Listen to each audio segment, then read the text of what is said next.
Do I need to learn sign language? Mhm. Nobody ever likes my sign language, but I only got one specific one. Good morning.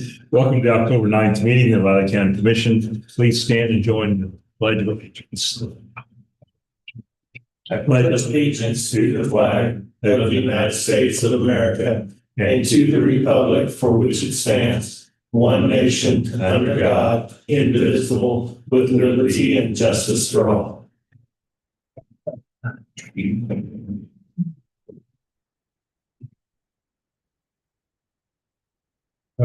Public comment.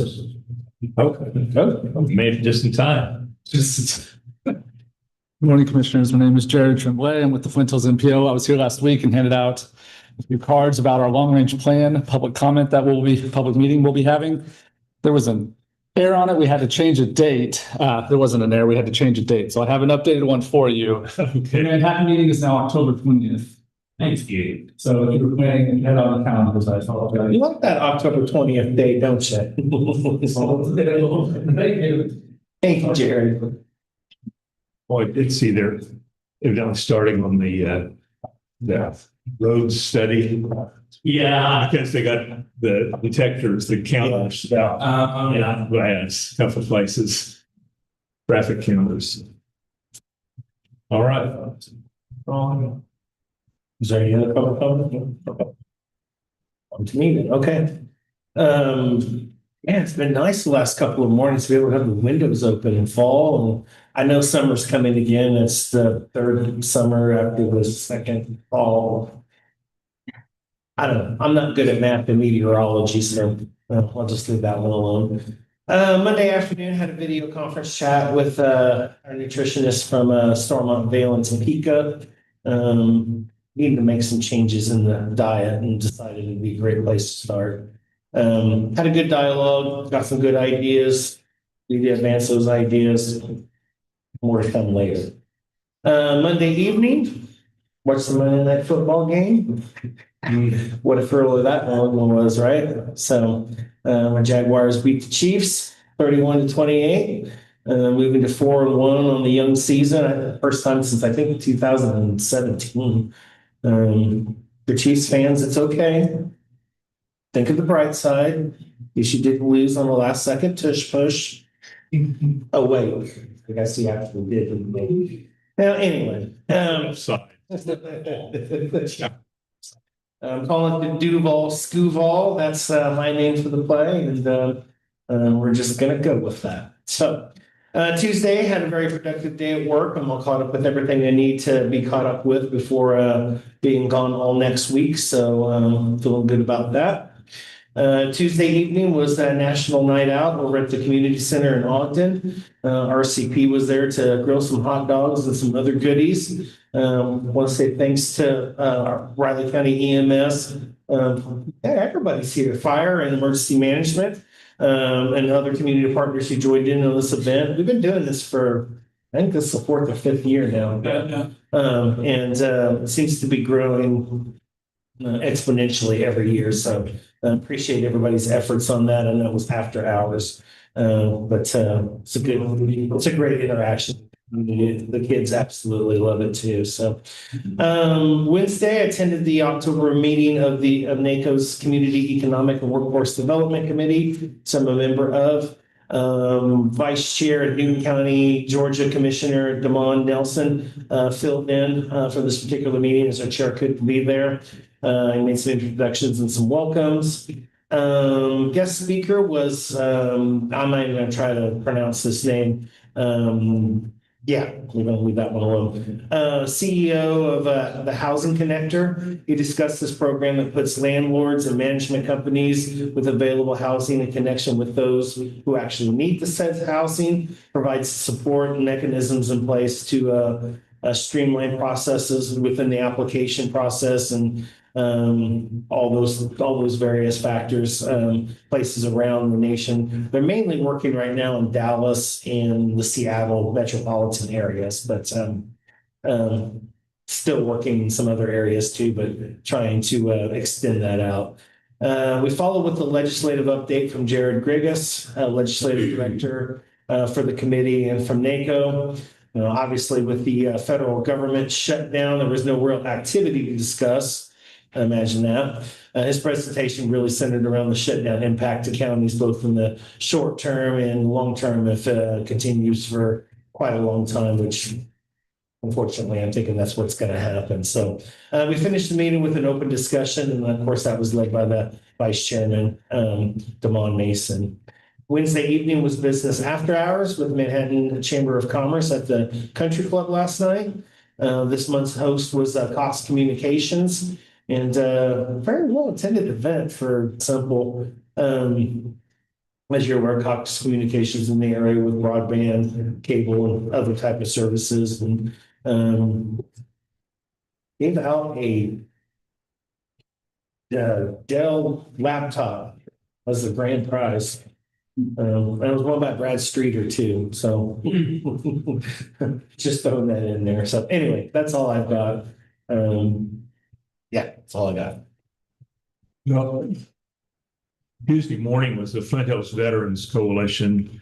Had a presentation by DJ Schaefer, who's works K-State and started the KSU MIA program, focusing just on people from Kansas.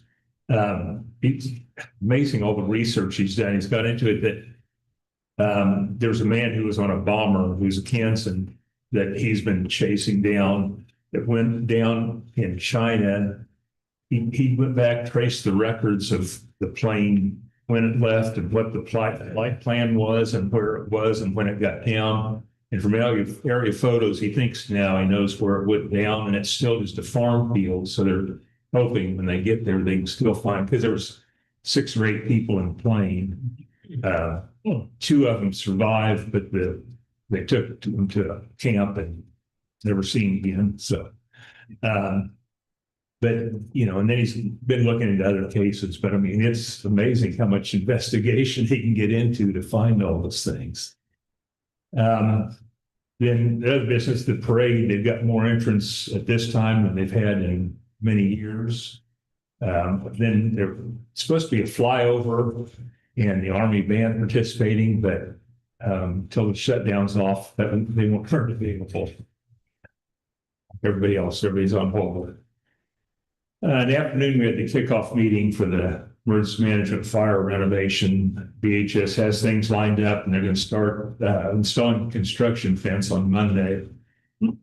We all thought we'd skip employee day and go watch that. Our guidance, yeah. Well, judging by emails, that might be an alternative to other things. And the building permit's supposed to be approved next week so they can start. And actually, the fire department is doing some training this evening, include some demolition, but calling it training. They're going to get in there and tear things up. You didn't send an email on that. Can I join in? It even made the news. And that's all I've got. Commissioners, first item we have a motion on change order number 1, 2025 asphalt overlay. Move to approve the change order number 1 for the asphalt overlay program with Schilling Construction in the amount of $112,341.95. Cool. I'll second. So we moved and seconded to approve the change order to reduce the total project cost to $1,176,643.05. All in favor? Aye. Any sign?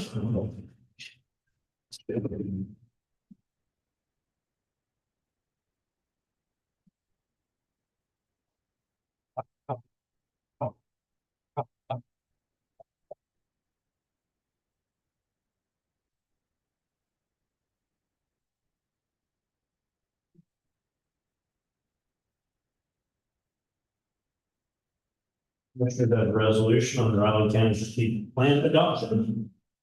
Just real quick, it's in the card that I prepared for you, but just I want to apologize. As we were coming up on our year, and kind of doing our annual review of the plan and getting ready for Employee Day, we realized you folks never actually formally approved and adopted the strategic plan. So that is why it is before you now to formally do that. So just want to give that brief explanation. So, Yeah, it's probably pretty important. yeah, we thought so. So, Okay, I'll go ahead and move to approve resolution number 100925, a resolution by the Board of Raleigh County Commissioners adopting the strategic plan. It's been, or I'll second. Been moved and seconded to approve resolution 100925, a resolution, the Board of County Commissioners of Raleigh County adopting the strategic plan. All in favor? Aye. Vote please sign.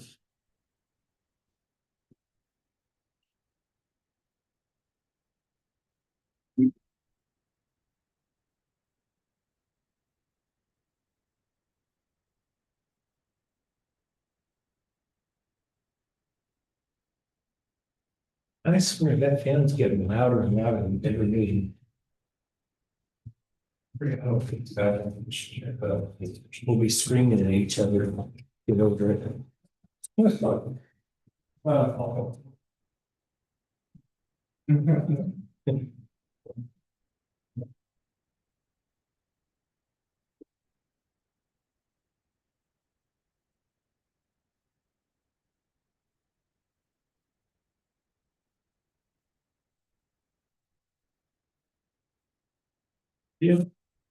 Try to fling it in that way, but it won't go very far. Next, Commissioner, need a motion to approve transfer surplus property unit number 1602 from Riley County EMS inventory to Riley County Fire District number 1. Refresh my memory, what is that again?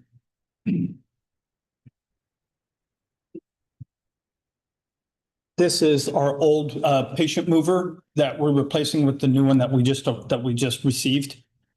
So that we don't have use for it anymore. Okay, And Russell's team said that they had a use for it. So it was, for us, it was transferred to them or, we try to sell it outright, but it's of no use for us anymore. gotcha. Okay. Okay, go ahead and move to approve the transfer of surplus property unit, number 1602 from Riley County EMS inventory to Riley County Fire District number 1's inventory.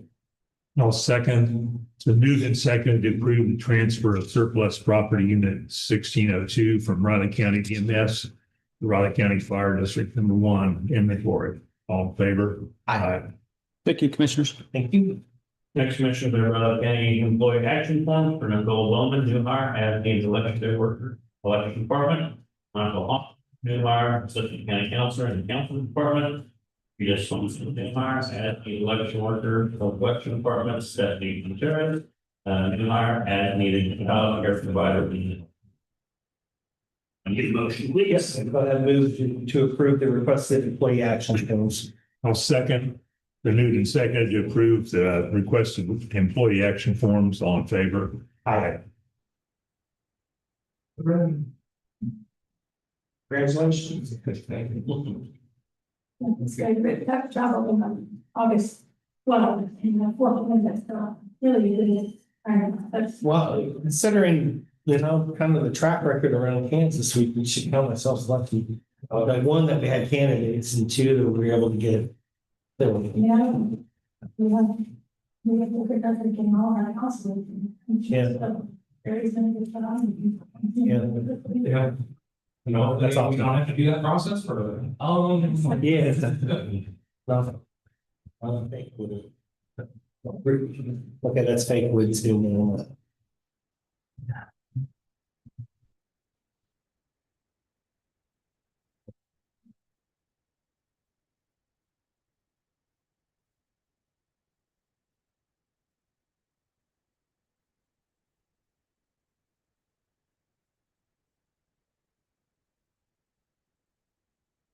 When does he start again officially? October 26th.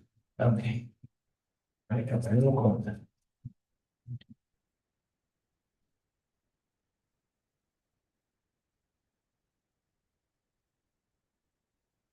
Commissioners all want that then, fall breakfast on the 23rd. Yes, Moved it back.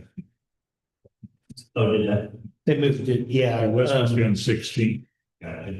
With the board retreat, it's President, that's, You want to? You said, this is the one on the 23rd, right? The 23rd. Yeah. normally it'd be on the 16th, but board retreat's taking place in Kansas City, so they moved it up to the following Thursday. And President Richard Linton speaking from the university. Any items for the joint city county meeting on October 16th?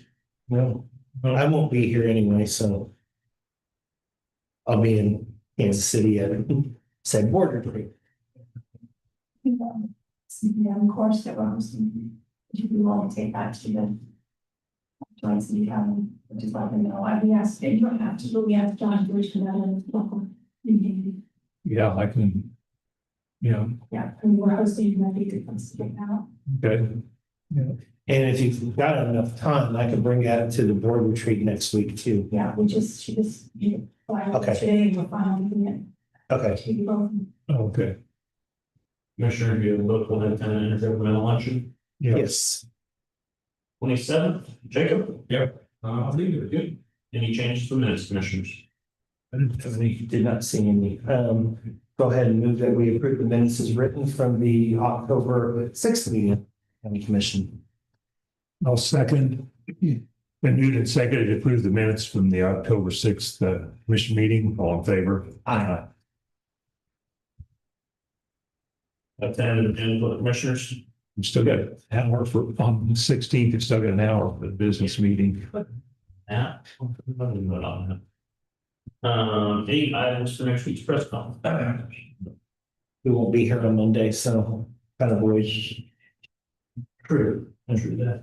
And Mr. And on Thursday, I'll be zooming in. Oh, okay. Yeah. And Mr. Hanson on at 9 o'clock.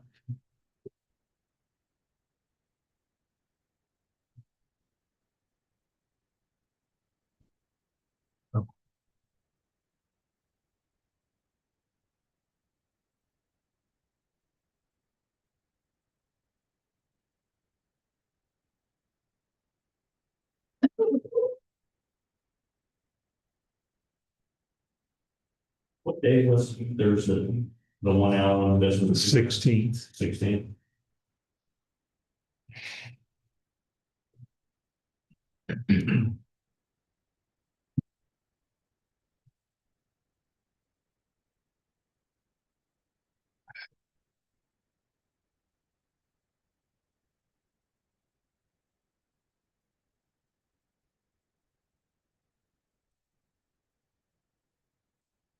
The city county meeting, we have it here. Yeah, Bertrand. I mean, I know it's our turn, but we can have it in here or somewhere. Yeah, that'll be here. Okay. Are there any topics? I don't think for this point, Other than what she just had.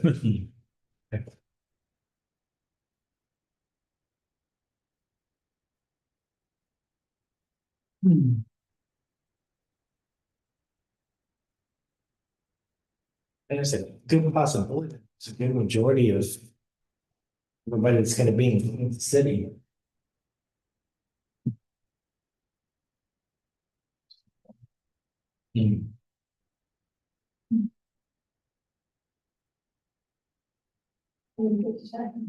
Usually there's city manager and a couple of commissioners are usually there. What's this for, the chamber Yeah, board meeting? Yeah, might contact them, see if there's enough people interested to even show up.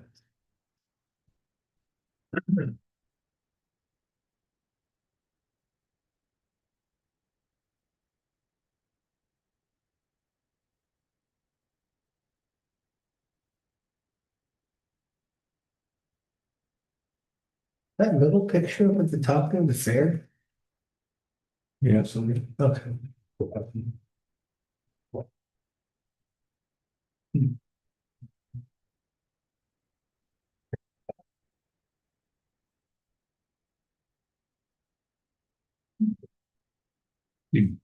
Brandon got a motion. You know what? Brandon got a motion from news director that programs are. Yeah.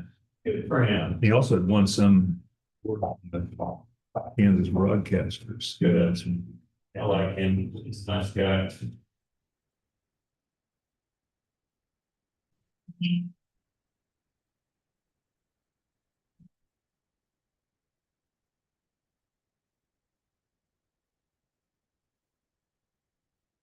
Oh. Yes.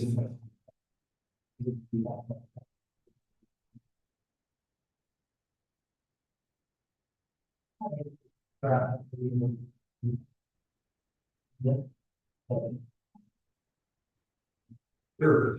Right, very good, good. Wait, glad. Yeah, they're out here. Oh, what about today? Tomorrow,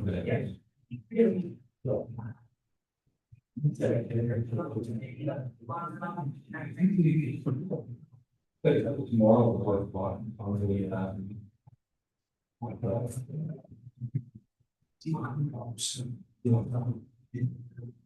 so on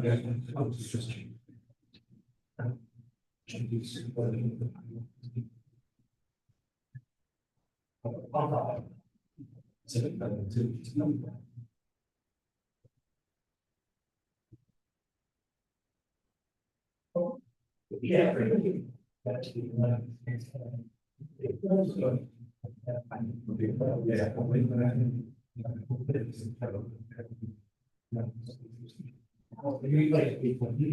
See why and that road's an issue.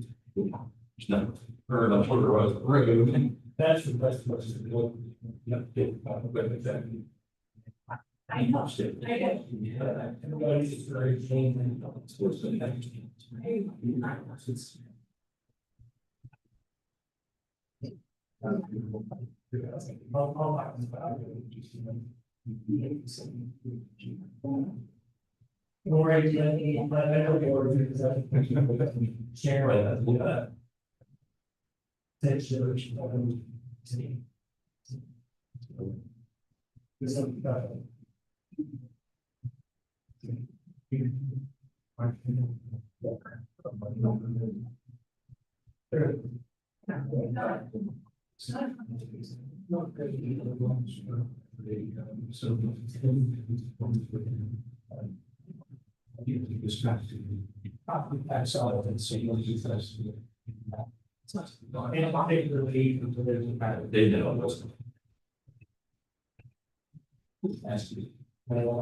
But I always said a little way, it would be visually, you know.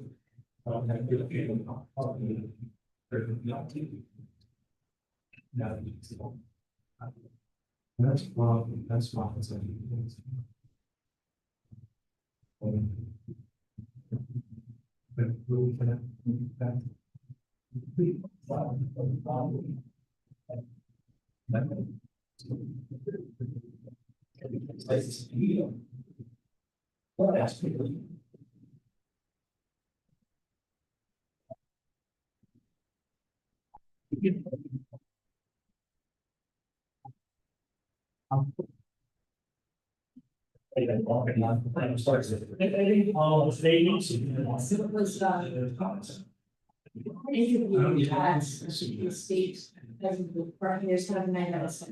Easier to log, for sure. Oh, that's good. It's okay, he's so short. I've been out with this. And then. Hello, 35 minutes. Yeah. Yeah.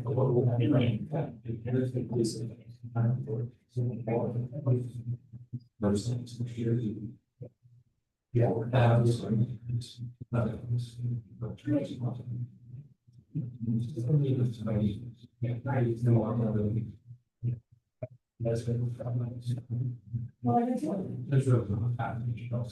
There's a this very easy, but I was like me, and that's what I go and she has to go, but she did have accidentals and this is really. Exactly. And there'll be 13 different pages there. And the other one, you know, the app, I can't even have you get this, and I have to do say it alone. No, it's not hard, but it's just, that's unless. Well, yeah, there's. Have a great. No, I think it's supposed to be. Here's the problem. Yes. I'll send you the text to let you know. Yeah. Yes. So. Riches. Sir, CC, you any good? I knew nothing about them. I haven't got back to my son-in-law. I'm in the process of moving from our upstairs to the downstairs. So it's been busy. I don't know, the scout, I just heard this morning on his team and that they're like the seventh best patsy offense in the nation. Wow. So. They're about. Okay, good. That's solid speed grant, I think. And as far as- Yeah. Just so I know.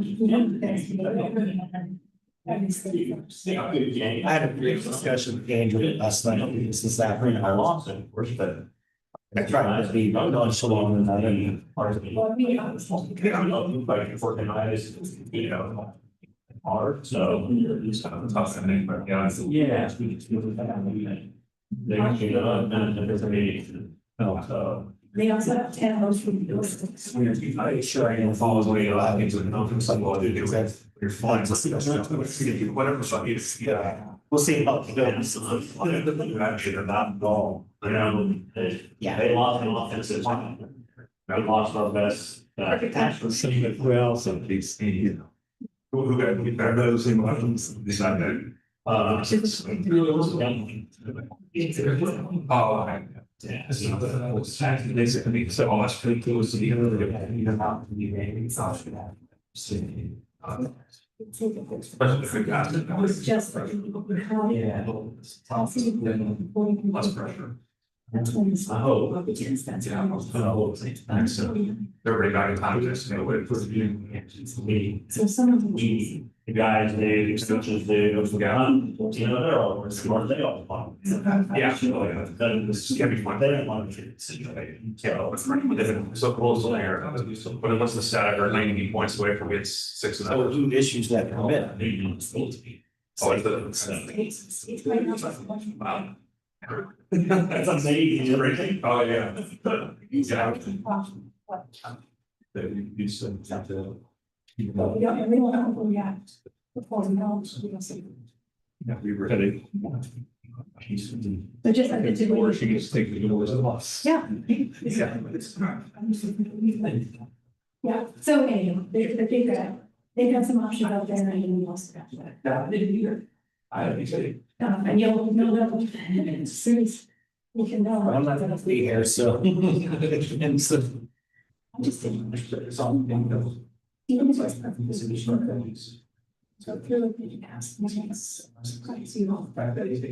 Yeah. Yeah, there was, yeah. Yeah, because I mean, you probably know the old idea.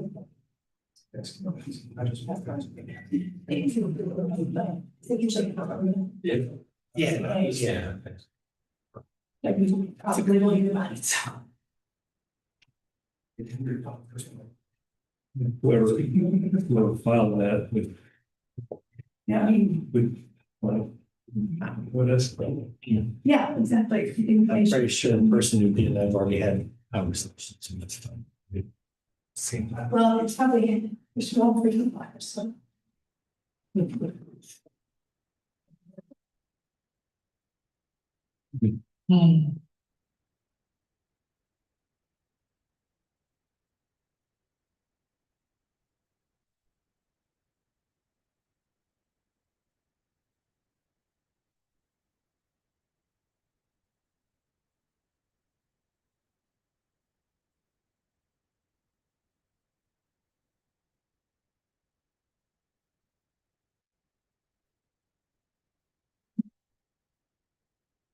Good morning, Commissioners. Jacob Hansen, Riley County Councilor, here for the administrative session. I don't have, frankly, I don't have much for you this morning. I figured I might just update you on just the legislative lunch, and of course, we have that scheduled for November 20th. I went ahead and sent out all the email to the group yesterday. I think you guys should have been included in that email.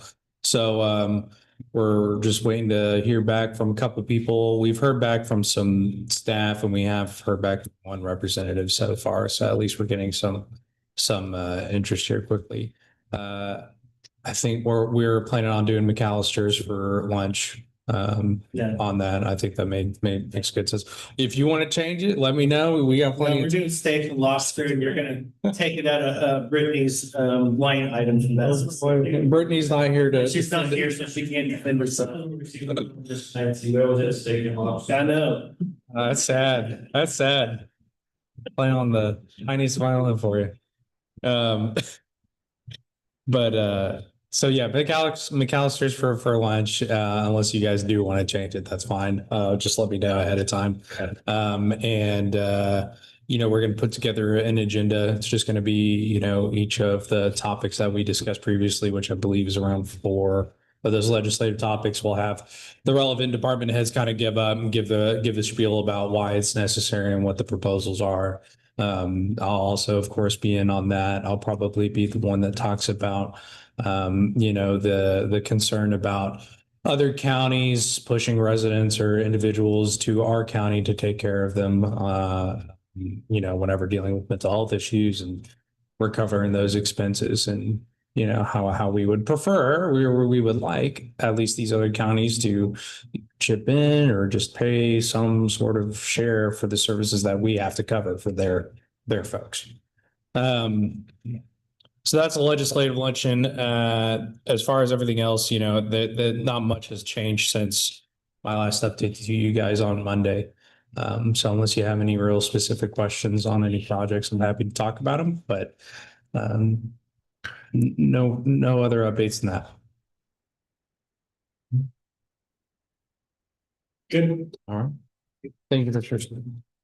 Thanks, Commissioner. Number 20. Steak and lobster, we were trying to tell the legislators that we need more money. Might not. Yeah. I didn't think it as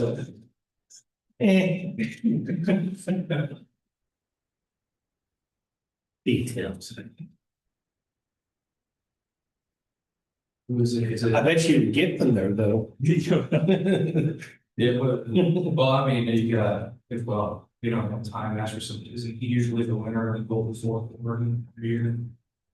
Have you ever heard of that? Yeah. Mm-hmm. He's on that list. I don't know if he's always number one.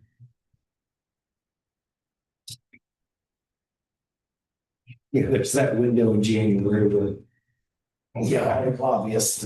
Yeah. Put up those dollars.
Thanks. Well, we're sure. They're pretty solid. They run the ball pretty well. It's not having a terrible bad year. Kind of worried about the a letdown. Yeah. For the. Yeah, right.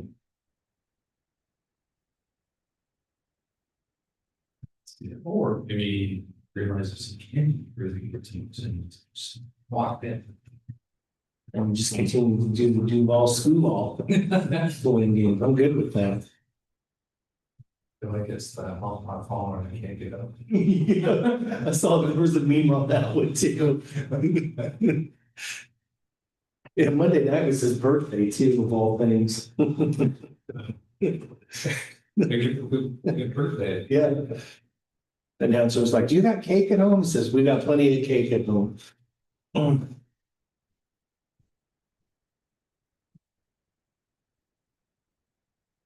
There's a video going around of just crowd or something. There's this one gentleman on that flood. He falls down, he says, and then gets up and he looks around and he's just like, oh my God, he has this OMG look on his face. It's hilarious.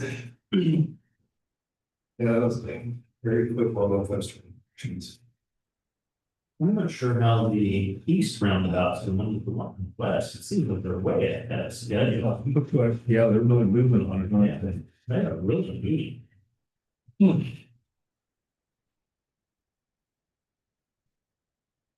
It's a month and a half, well, month and a half, they'll be shut down this winter. She's there, so they're getting all that concrete for her guys working there. I think about 7 last night. Her guys still working at 7 last night. But yeah, I don't know, maybe they didn't push it up and try and get it done earlier. Trying to get just one, I don't know, can they, probably could open it with just one. Well, I Just one end. early on, I had moved east as far as the whole west. That's really the case, but I have been over there. Well, with the dredging project going over there and having Barnes Road and all that section kind of closed off. Or at least, I don't want to say closed off, but minimal traffic running through. You'd think they would get the east one done a little quicker. I don't know. I don't know if KDOT coordinates with the Corps of Engineers on that or not. Oh, I'm sure, I'm not gonna imagine. I would think so.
We have to do, but we're getting ready to start doing stuff now. You know, until it was sold, we weren't moving anything. Well, we've been moving some boxes and stuff. Good. And we We're were doing some painting. We're you know, paint a couple of rooms and once we had time, that's to paint another room, you know, well. Just started last week painting another room, so.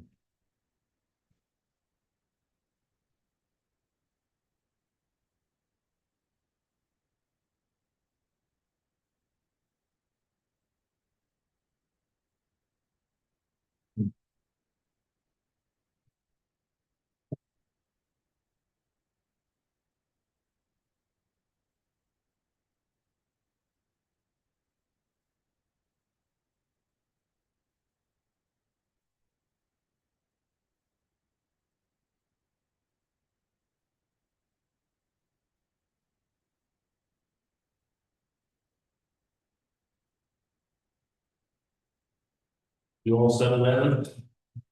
Yep, Good, and moved in, good, finally organized. good.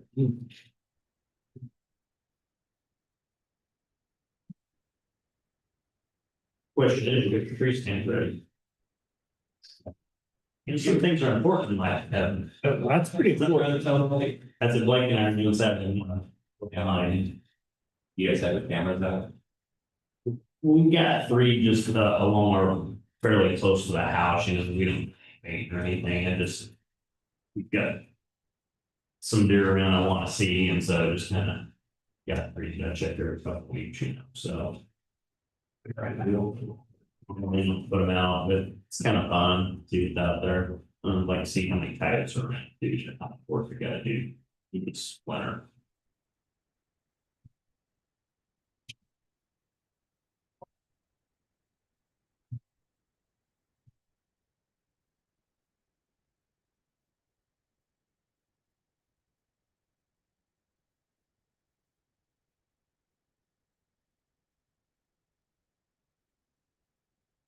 You know, next time you're over at your father-in-law's house, and you say, you know, kitchen is really look good with that wall down. He'll know where it came from.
Thank you.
One job.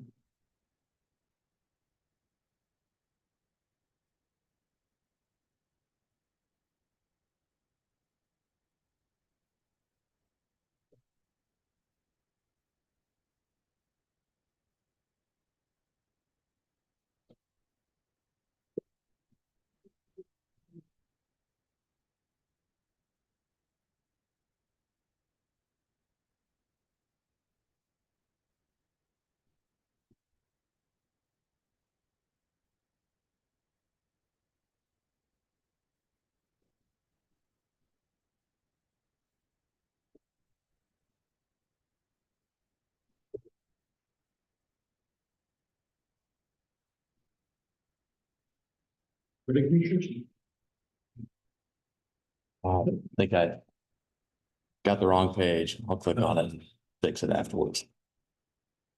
All right, good morning, Edwin McMillan, Public Works. As you may recall, earlier this year in May, we applied for several KDOT project or KDOT grant applications for our sales tax projects. We were selected as a successful applicant for the Lasida Bridge and have been selected to receive $600,000 for that project.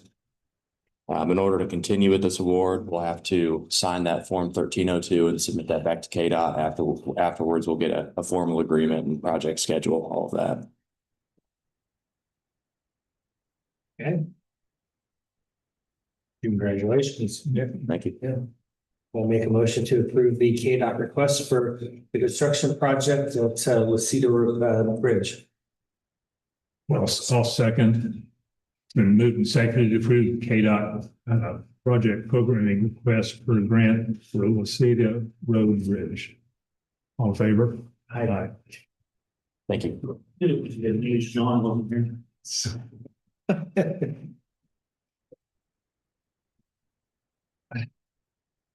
9:30.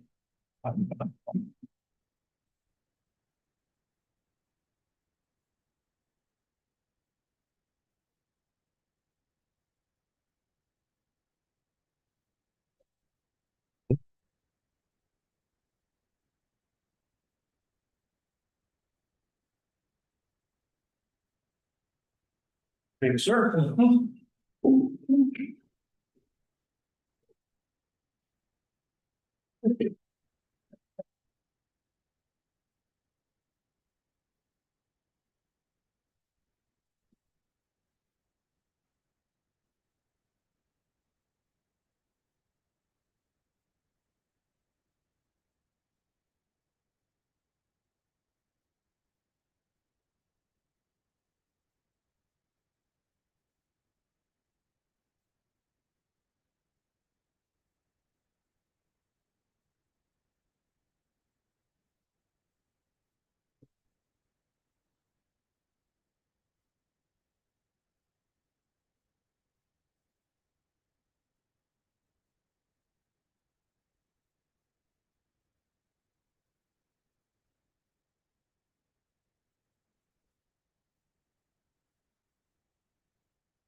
You know, we got this notice. But I was, except. Because now, let's say until the, LK townhomes, they changed it. Now it's saying multifamily housing revenue bonds. Multifamily duplexes now. You know, state defines that as such. I looked it up. Oh, really? Yeah. Huh.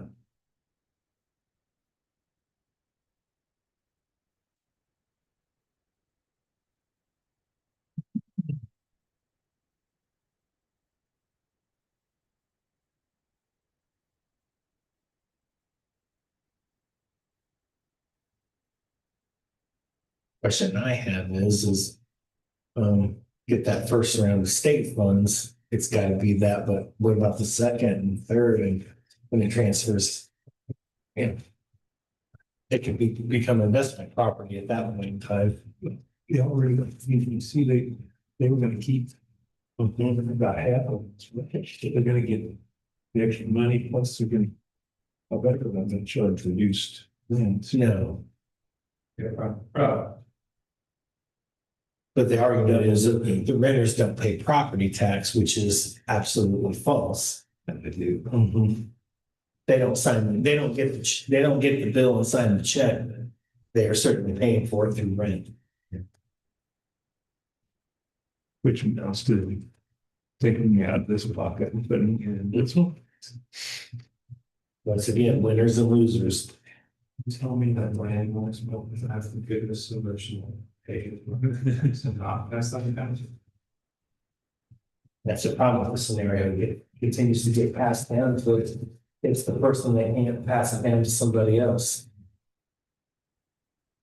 Then we go, well, we gotta help those people. There's an obvious way of helping them, but we haven't talked about that.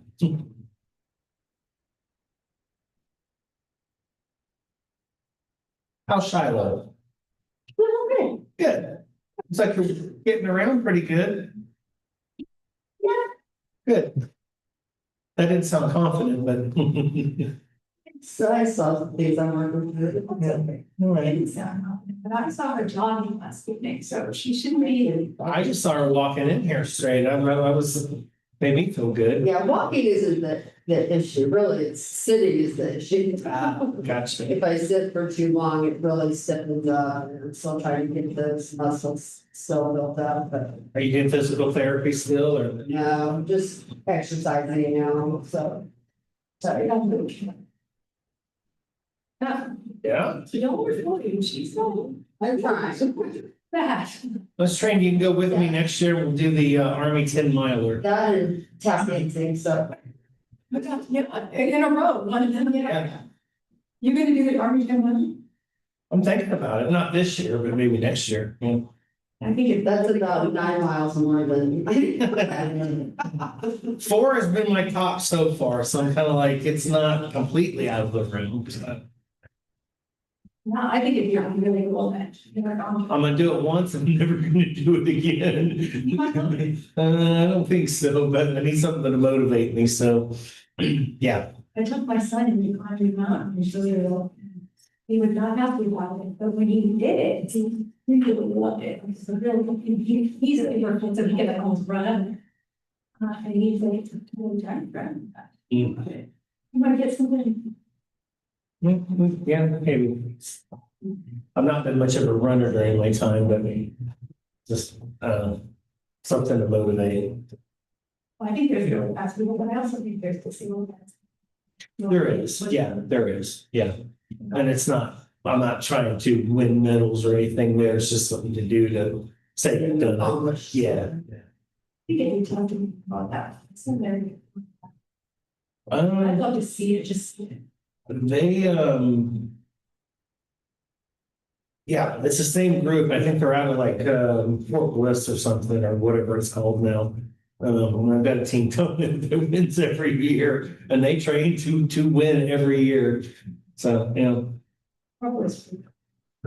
yeah. I tried for running for a while several years ago. I kind of got the runner's high. I never did find that. The train ran a 5K over in Abilene and didn't do too bad. But a couple weeks later, I had an accident and tore up my knee and went, okay, that's a good excuse. I'm done running. It's literally what was. This is what we keep talking about with that runner's high, because he was like, really at that adrenaline level. He said, I can climb them enough, but I'm not here. We gotta be careful on that one. You know, a lot of people have died on Mount Everest. Yeah. Yeah, exactly. Running so great, why is the most enjoyable part when people are done? Because it's sense of accomplishment. There you go. Over. I don't know if a wise person or an unwise person once told me, what are people running from? I only run as. Right. Yeah, if I'm running, you better be running too, because there's somebody behind me with a gun. Yeah, we gotta do that. Bear. Seen that video where the guy's just running nonchalantly, runs into the cougar. I think I'm gonna stand there and just, I'm not gonna start running, try to get behind a tree or something. That cougar was mad. Yeah. I think it's pretty hard to surprise a cougar. He was not, he must have been trying something else because he was not eating that. Yeah, she, I'm thinking it was, No, maybe it was. yeah, I think it was a mama cougar. Yeah, I did see that. It was pretty. You had to run in with the help.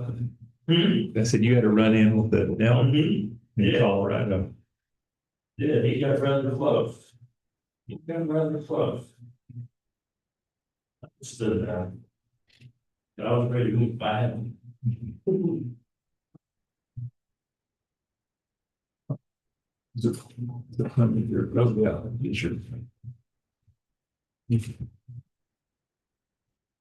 Good morning, Commissioners. Shiloh Hager, Riley County Treasurer, with the September revenue numbers for you.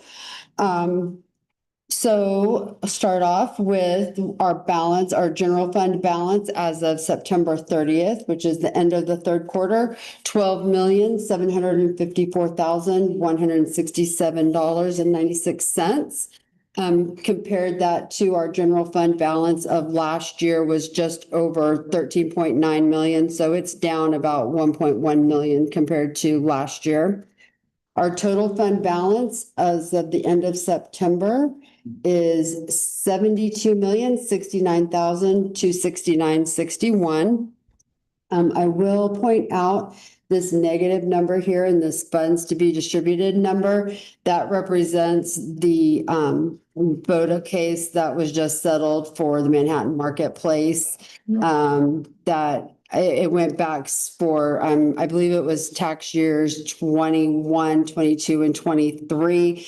Unfortunately, we had just done our distribution, so that number will sit negative until we start collecting more ad valorem taxes here next month. And then that will be reflected in the January distribution to the city. You said that you just wait to take it off of their distributions. Yes, yep. And this also is in the TIF district, so that'll be money coming back to the county because it's basically a reversal. Since they lowered their values, then that means the TIF is lower, and so that's going to come back. Some money's going to be coming back to the county.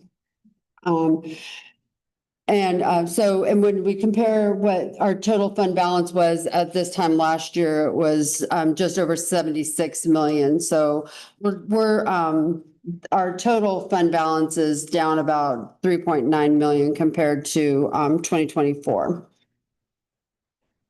Our investment income as of the end of September is 1,878,542.53. Right now, it's sitting at about 90% of what we have budgeted, but just keep in mind, we have one more transfer of interest back into these CIP, emergency management and these other funds. I did do a projection. If interest rates stay about where they are, we will meet our 2.1 amount that we did budget for 2025. Interest in the ARPA fund year to date is sitting at $192,789.58. I will note that our APR on the active checking account did go down this month to 4.35%. So we are seeing a downshift in interest rates right now. We did get a CD bid locked in for a year at 4.05%.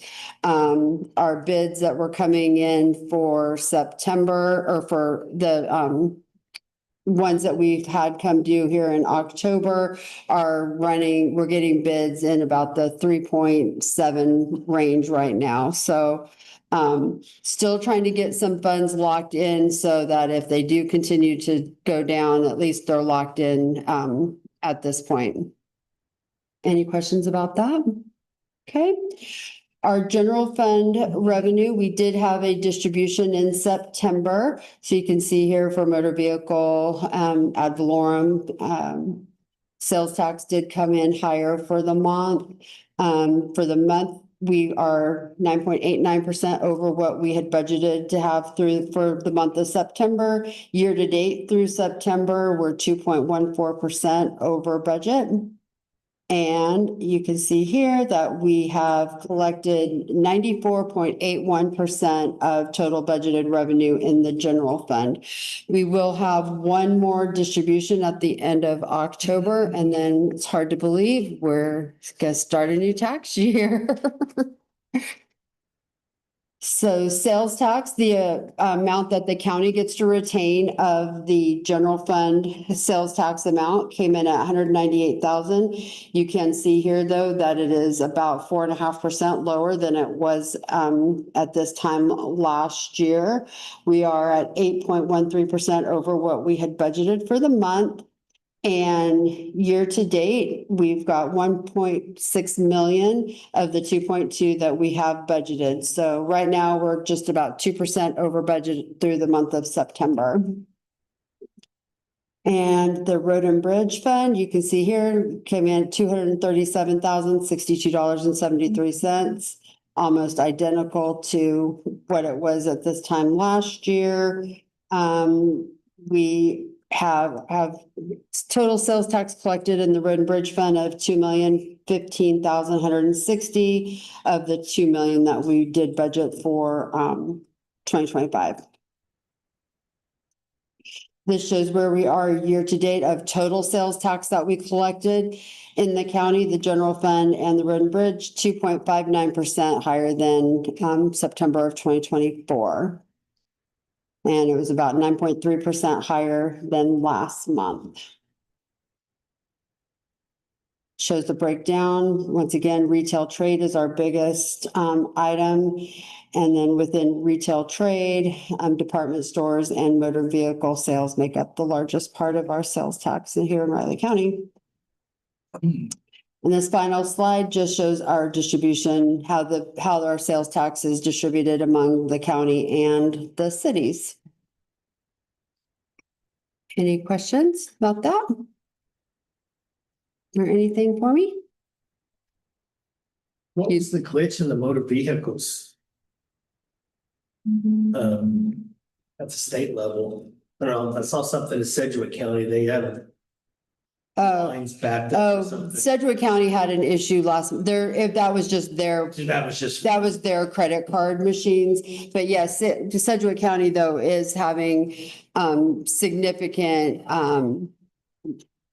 lines in there, and same with Johnson County. One thing that you have and one of the things that is causing that this year is it's a reissue year for personalized plates. So every 5 years, you have to, if you have a personalized plate, you have to because they changed the background, you have to come in and get a new personalized plate. You can't do that using the online system. And so like Sedgwick and Johnson, they rely heavily on their online motor vehicle being able to renew online. And so that's causing an issue.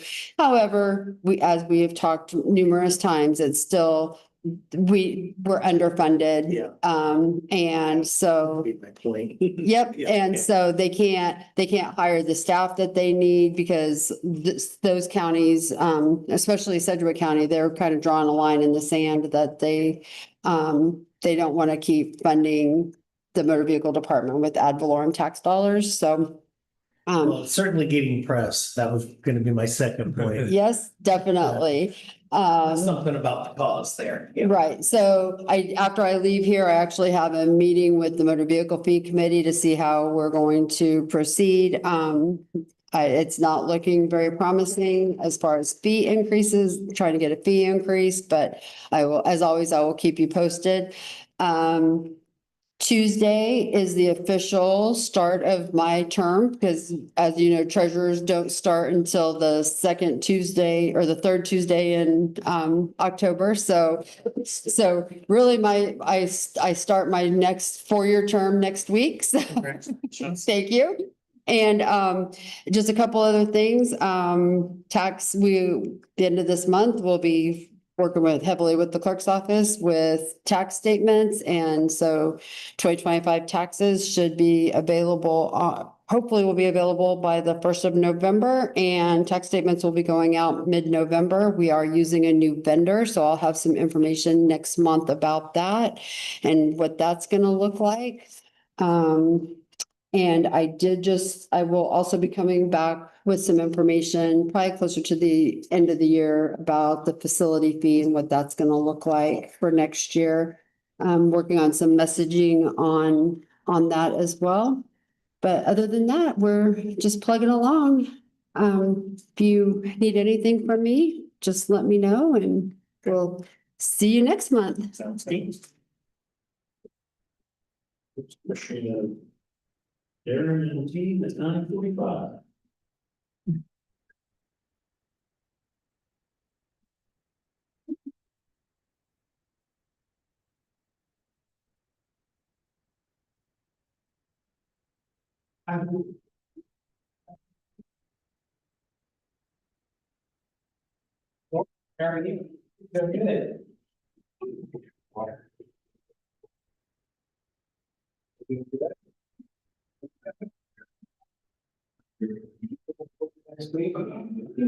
Yes, we was suspicious and asking to. I don't think we're gonna know what to do, are we? Like, We still. Paper balancing and Senator Martin and Marshall staff.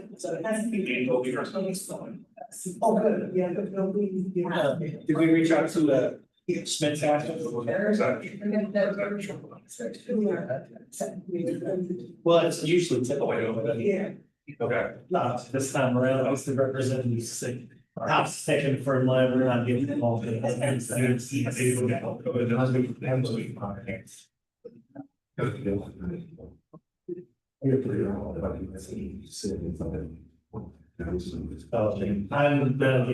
well before.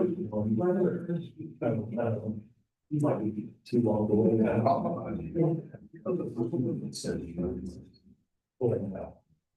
I'll get you. Yeah, close to the, okay. Yeah. Yeah, looking forward. It's fun. Well, depends on if you're on, we say, so, I mean, they had that, and they're like, look at that. Like,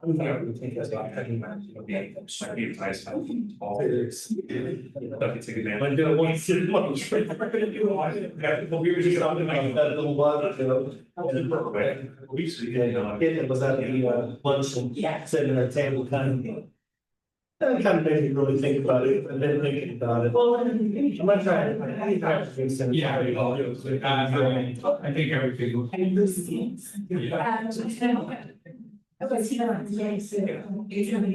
Yeah, that would be enticing. About it. I could run full one. Yeah. I heard for about 3 days after words. I need to say that, don't expect much after. Yeah.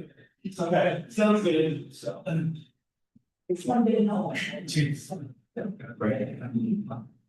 You're okay with some. You got some. Yeah.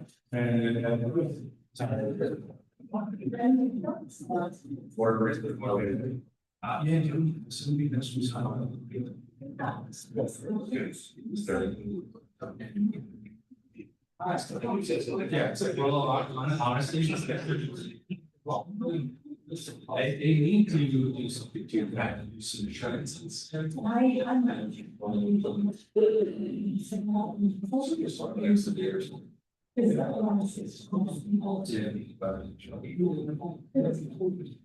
Really? No, I know, I'm not blaming you, I'm like.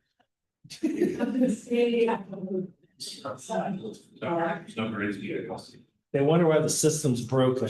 Well, it's, you know, the all those things like, there's one section like that, where it doesn't actually, there's. JDI knows it all.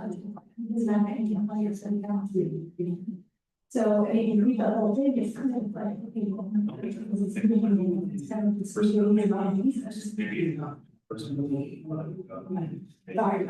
No, it's not, I don't blame you.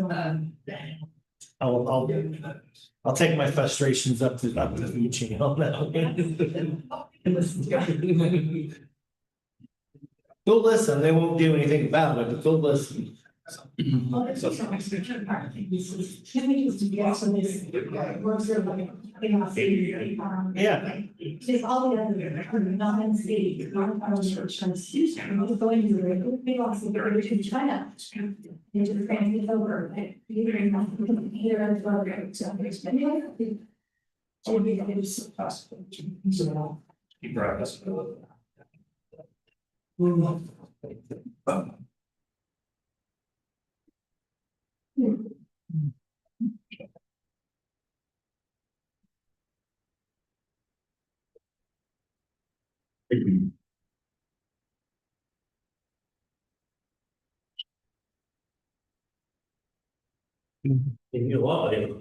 Hey, must be hanging out in the right places.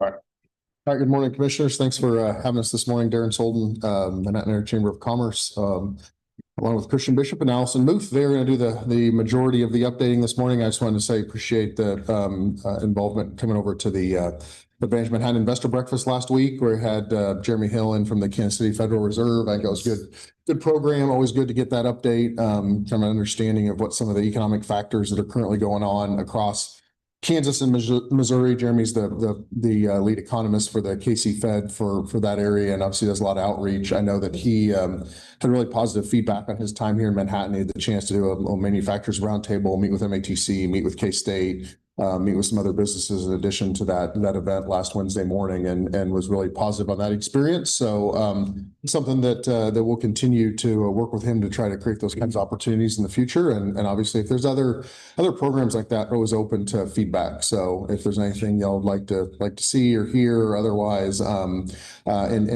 we've noted this before, but those investor breakfasts going forward, we're going to make those open events, especially when we bring in an outside speaker or something like that. So I want to make sure that folks across the community can participate in that. So I'm going to, unless there's any. I thought it was very informative.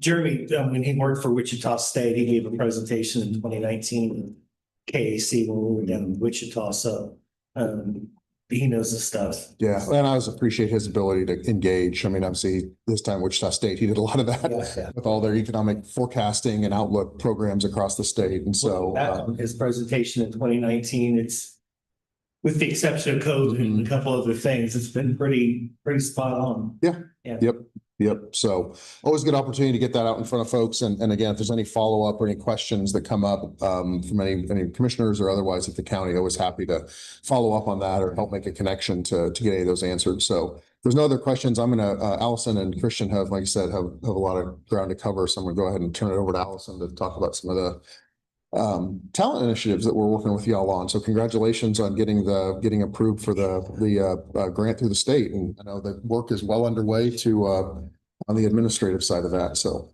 Allison. Morning, Commissioners. My name is Allison Muth, Talent Strategies Manager for the Chamber. I'm proud to report that all of our classrooms for Classroom to Career are filled, and so this is our largest year. We've had over $17,000 raised for Classroom to Career, and we're getting ready to allow the businesses to go into the classroom to highlight the businesses that we have here, both in Riley County and Potawatomi County, as it is a regional initiative. So we're really excited about that. As Darren alluded to, our Home in the Heartland grant, congratulations on receiving that. I'm working very closely with Amanda actually today to go over ways that we can be competitive with that particular program. We've done all of our onboarding, and so we're actually getting ready to launch. I'm excited about having kind of a manual process so Riley County can see the individuals that we're trying to move here and that are interested in our community, and then we'll have communications. We're working with our Workforce Development Committee to support us in that effort and make sure that the resources that we have in the community are being highlighted through that program. So we're building out templates and things that'll showcase what Manhattan looks like. So we're really excited about that. So appreciate your work, Commissioner Horde, on spearheading that initiative. And then lastly, I want to highlight and plug Leadership Manhattan applications are open. So if you have somebody within the community or within your organization that you think develops those characteristics and would be beneficial in that program, please nominate them. Nominations are open until the 10th of October, and applications are due at the end of October. So please do that, as well as our second year of our Youth Leadership Manhattan program. And we've expanded to include Blue Valley, Randolph, and Riley County in that initiative. And so any student in Riley County that attends those schools is able to apply this year. So if you know a good candidate that's a sophomore, we'd really like to see their application before Thanksgiving break. So for them, which is the 21st of November. With any pending questions, I will pass things over to Christian Bishop. Awesome. All right. Thank you so much. Thank you. Good morning, Commissioners. Just wanted to talk about some updates on Fort Riley. As you know, PCS season is starting to slow off a little bit. So last month in September, we welcomed approximately 425 new soldiers and families. So again, just another great avenue to connect resources, deployments and rotations. Service members have been out in the field. I'm sure you've heard the sounds of freedom going on. They have come out for a couple days and they head back into the field again. And so they will be conducting some more field exercises with the plans to get out around Veterans Day. And this is just continued deployment preparation before their deployment next springtime.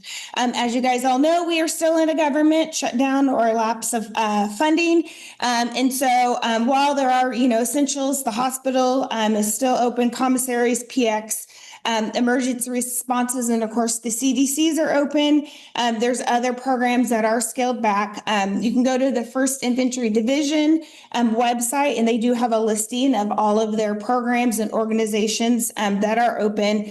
And then of course, we did work with the Garrison Command Team, Junction City. And then I connected Carla with the Flint Hills Breadbasket with the Garrison Command Team, just as if there is a lapse of funding and service members do not get paid, that there are resources that are going out and that the Garrison team is communicating to our service members and families.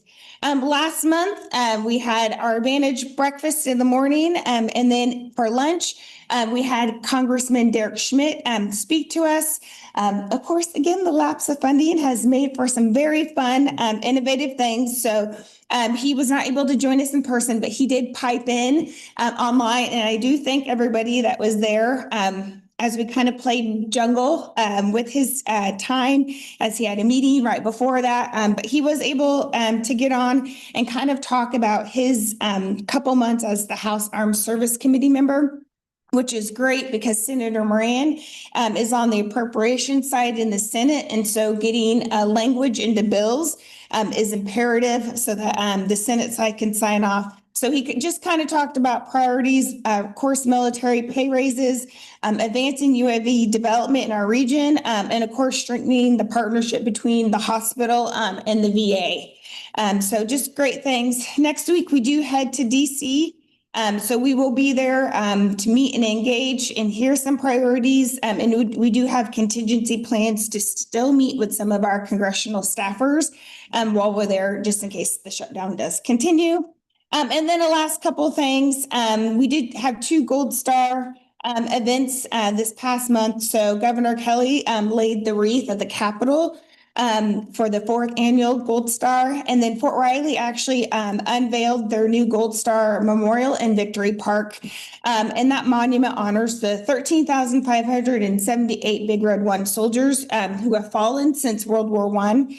And that just monument was in great partnership between not only Senator Moran's office, but the Greater Manhattan Community Foundation for those funds. And just looking ahead, just lots of events. So Apple Days are still planning to execute, and they will have a contingency plan. Operation Greenlight, I can't believe it's almost November, so we'll kick off November 4th through the 12th. Our Veterans Day displays will go in Manhattan Town Center from November 5th to the 11th. Originally, that used to be at the Senior Center. But just with their hours of operation, they are closed on the weekends. We thought that going in the Manhattan Town Center and partnering with them was a great way to get the foot traffic in. And so people could not only see the memorabilia, but also learn the history and why Veterans Day is important.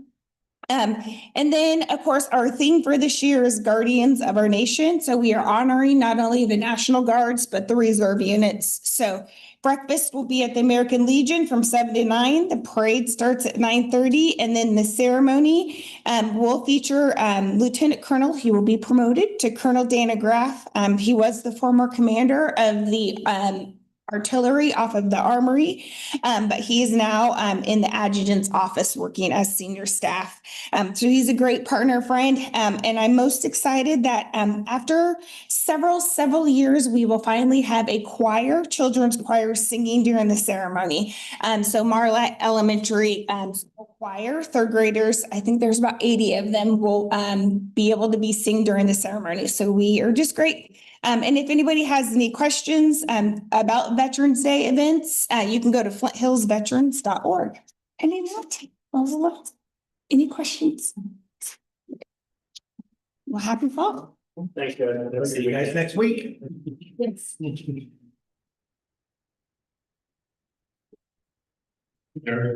Is it 10 o'clock, you do?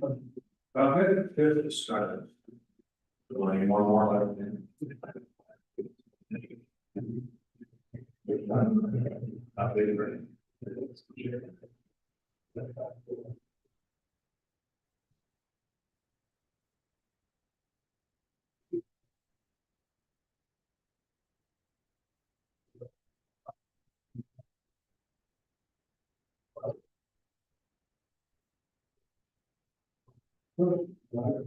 Yeah, I'll check with you guys at meetings. They get see it.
Yeah, I didn't see it last night.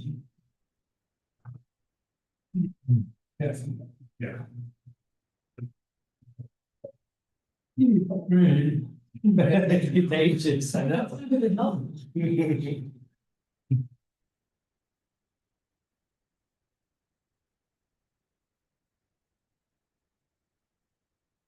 I think how much on the agenda this afternoon, so.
Yeah, I'd like to make a motion that we recess as the Board of County Commission and convene as the Board of County Councils. I'll second. Been moved and seconded to recess as the Board of County Commissioners and convene as the Board of Health. All in favor? Aye. Good morning, Commissioners. Diane Creek, Health Director, and Kaylin Speth. She is the Supervisor for WIC. And we're here to give you an update on the shutdown and how that's affecting our WIC program. Just for the public's knowledge, WIC is a discretionary program that's under the United States Department of Agriculture. The Kansas WIC program, which is KDHE, receives funding from the USDA on a federal fiscal year of October 1st through September 30th. States receive grant money quarterly from the USDA, and that money is split into three categories. 25% goes to nutrition services and administration. 75% goes to the food grant, and 0.002% goes to smaller infrastructure grants. The local WIC agencies are funded by the Nutrition Services and Administration funding, which is part of that 25%. The 75% food grant, that money goes to the grocery stores. Correct. So that is the money that goes to the grocery stores and reimburses them for the food. And we don't see that money.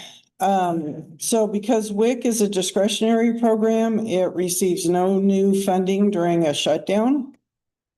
So on October 1st, we were notified that KDHE received a letter from the USDA that discussed the federal shutdown. KDHE estimated that there was enough funding for us, all the local agencies in Kansas, to provide services for 10 to 11 calendar days. starting on October 1st. So that makes really tomorrow the end of our funding. On October 2nd, we were notified that KDHE received contingency food funding from the USDA to continue providing benefits to WIC participants. Based on current estimates, those funds should allow KDHE to sustain benefits through approximately the end of October. The funds will cover the cost of the food at the grocery stores across the state of Kansas. These funds will not pay for staff or any of the program costs for Riley County or any other county in Kansas. So last Thursday, Kaylin and I met with Elizabeth and Michelle from HR and Brittany from Finance and Jacob Hansen, the county counselor, to discuss staff options and options to provide services in for Riley County residents who are in WIC. Right now, WIC is expected to run out of funding for staff salaries tomorrow. The problem with running out of money for staff tomorrow is that there are food dollars at the grocery stores, but without staff to do the program and to process the cards that the clients use to get that food at the grocery store, without the staff to do that, clients can't access the food at the grocery store. So KDHE said on a call last week that they could potentially process clients and get them the cards, but they're going down to a skeleton staff tomorrow.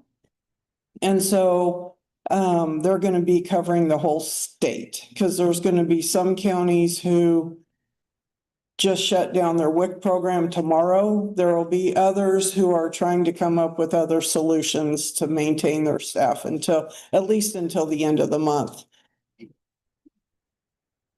And so KDHE was a little concerned over their ability to process all of the clients in Kansas.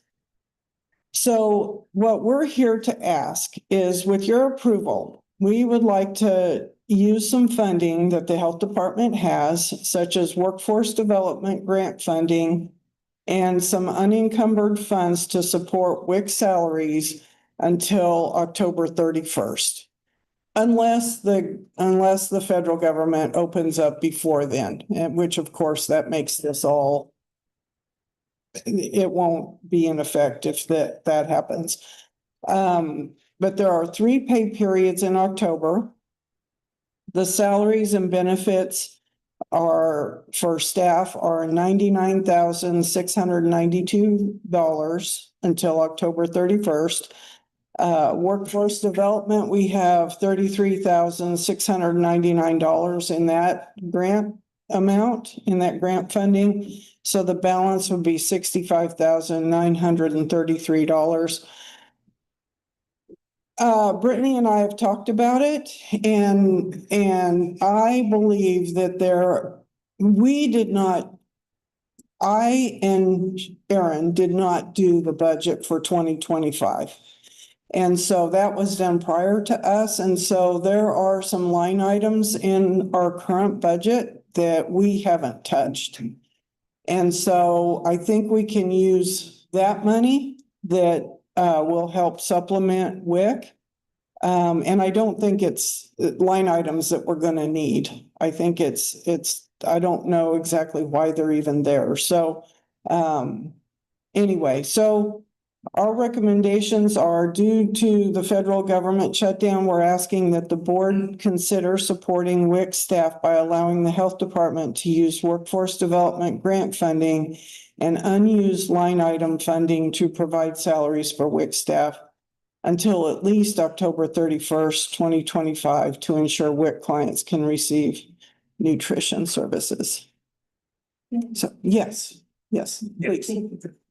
Good morning, Commissioners. Brittany Phillips, Budget and Finance Officer. One thing, we kind of talked about this last week, and I think we've all talked about it, is that if we do move forward with funding, then there is the potential that the federal government may not reimburse us back because we are supposed to be shut down, and if we continue operating, they may not reimburse us for that. So we're just want to make sure you're aware of that. I'm comfortable with that. I think Diane and Wick are comfortable with that, but that is something I wanted to make you all aware of. So thank you. Yeah. Here's the secondary problem though, is the current continuing resolution that they're arguing over technically only funds the government till November 21st. So in all likelihood, if you get to the end of October, we're talking about a 3-week period where you're going to be funded. And we might be right back in the same scenario. You're right. You're right. So, Yeah. And that's why we pulled in HR last week so that we would know what the options are for staff. right. Because it's going to affect 11 people counting Kalen. There's 11 total WIC people. Yeah, we might as well start talking about it because Yeah, and staff are aware as well. So just major brush strokes, right? So our other options are we can furlough staff, we can terminate staff, or we can continue to fund. Furloughing at any point between the second of the month to the end of the month means that they would continue to have benefits, period. Actually, termination and furlough, they continue to have benefits until the 31st. But if they're after the 31st, they may not.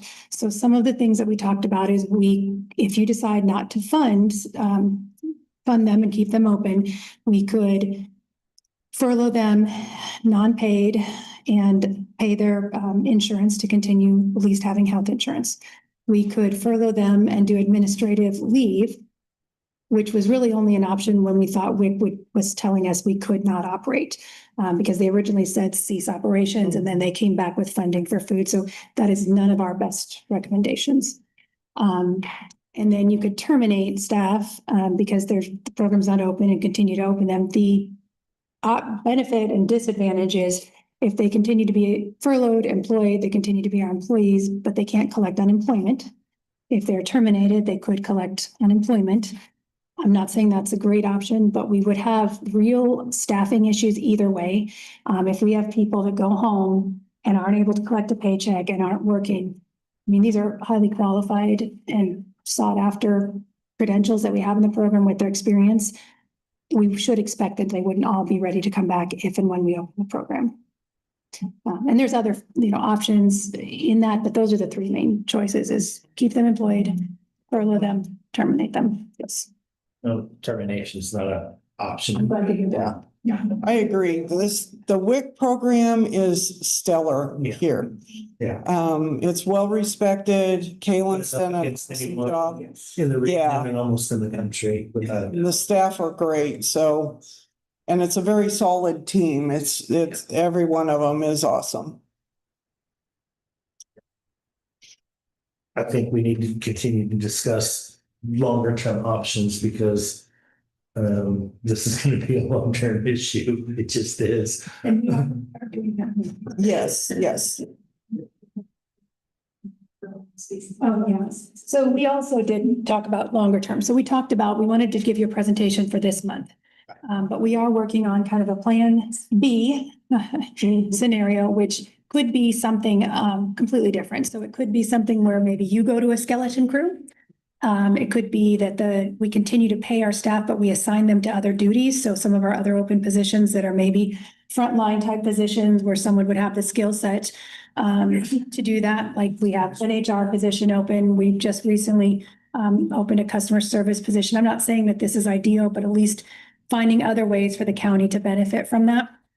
And of course, then, if we just don't offer that. We also talked about changing the program so that potentially if we go to a skeleton crew, we only serve Riley County citizens, which is not part of the WIC program. You guys know that already. And their client list encompasses both Fort Riley and anyone else that comes in. And Fort Riley is a big concern of ours because they won't have any other services. Right. They're going to be super stressed for other reasons as well. Yes. Yeah. Yeah. But to your point, this planning has not come to a stop. Yeah. Yeah. This will be ongoing, and we plan on coming to you every Monday and Thursday for at least a 5-minute update on what's going on and keep you up to date on things. Okay. As you guys saw, I mean, we were meeting October 2nd, while that information came. Yeah. We had a plan set up, and then we found out, okay. Yeah, now we have food. Yeah. Yeah, Yeah, we were like, okay, we don't have to see. Yeah. but Yeah. yeah, So. This is on my list to mention to congressional staff next week when I'm in Yes. DC, but Yeah. it's not gonna go anywhere, just, no, but I'm gonna mention it just for mentioning's sake. I think it's important. yeah. Yeah.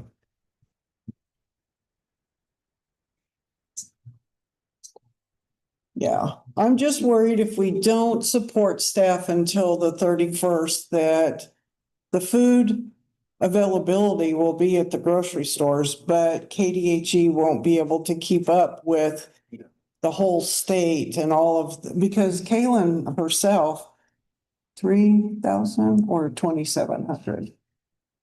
So depending on what report you pull, we have, and what the state goes off of for our funding is our participation report. So we have in September, it was over 2,800, but we have over 3,000 clients enrolled in the program, but they may have missed an appointment or have not had their WIC benefits for some reason, but we are still using staff time to contact these families. So they still take time, but we might not just get counted for it. Kaylin, do you thought that there's a critical need levels and you looked at that as well? So when we talked last week about what sort of food delivery program we could offer after the WIC food benefits lapse. So obviously we would need county support and funding to do that. But WIC does prioritize our families based off of their nutrition risk factor and their category. So an infant will be higher priority than a postpartum mom or a 4-year-old child.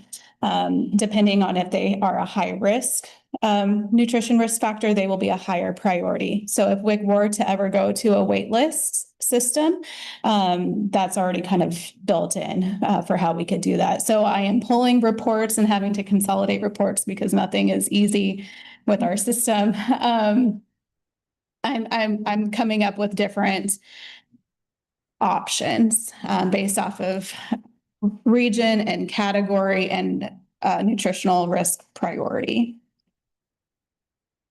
In cost too, like his. And how much that would cost. Yes, because. like, And how much staff time would be needed. Yeah, so, like we talked about last week, originally we were like, okay, we can't take over all of the food service options, right? That's not something we can necessarily do. But once we heard that they were gonna cease operations, we started talking about, okay, what out of the box ideas can we do so we can still serve the people that we need to, but do it in a way that's cost effective to the county.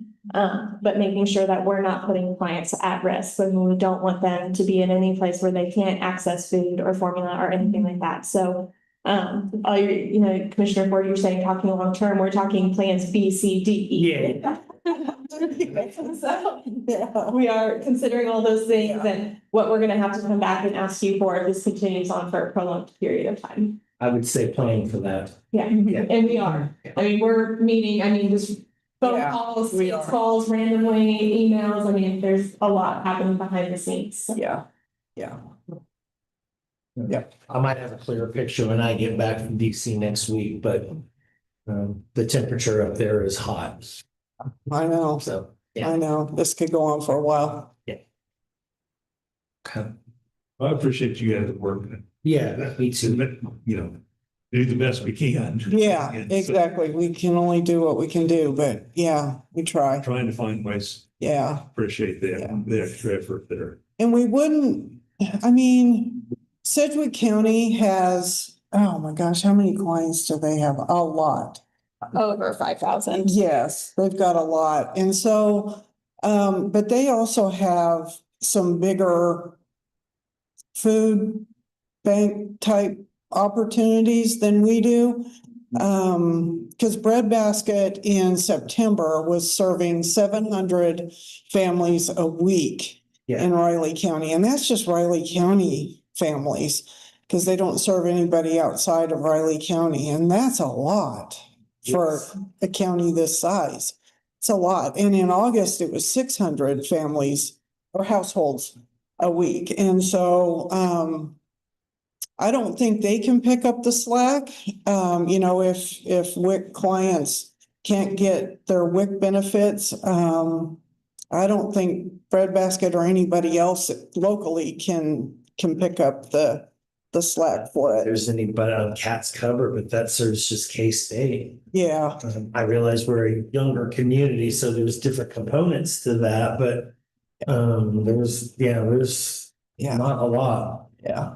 We do have some K-State families on our program, so that would be a good connection for them. And I have been in communication with Carla from the Breadbasket too about potential ideas that we could have if food benefits were to run out at the end of the month. Because we're willing to do whatever it takes with whoever needs to be at the table. We may need to think about it. So sounds like you're already ahead of the curve anyway, so. Yes, it is. I can add one more thing. So, she talks about these funding sources and then, we've already projected out salaries for November and December and, operational costs to keep running the program. That could potentially deplete the unencumbered cash balance that the health department has. So that's something we're also taking into consideration. And I want you guys to be aware of that because like Rich and I were talking the other day, no matter what, it's county general money, right? Or, it all comes from the same pot at the end of the day. But that will be something we may have to come back and ask you for funding from county general if we got to a point where we did run out of money. Yeah. And one thing I would say too is the salaries are our biggest issue, of course. Well, that's the case with anything. Yeah, exactly. That's just normal. But So I think as far as, if we can cover salaries, the rest of the spending, like office supplies would stop. There would be a lot of those extra line items that would stop, that we wouldn't do. We wouldn't do equipment. We wouldn't do office supplies, training, any of that stuff. All that would stop. So. And it really has stopped. It has stopped. Already. Yeah. Discussed that, haven't we? Very tight. Yeah. And the other programs, the whole health department is supporting WIC too, as far as emotionally and I think they're willing to forego stuff. So like if Kaylin needs pens, then we're gonna find her pens. We're not gonna buy them. I'll give her pens. I don't care. So, we will take care of WIC. So, yeah.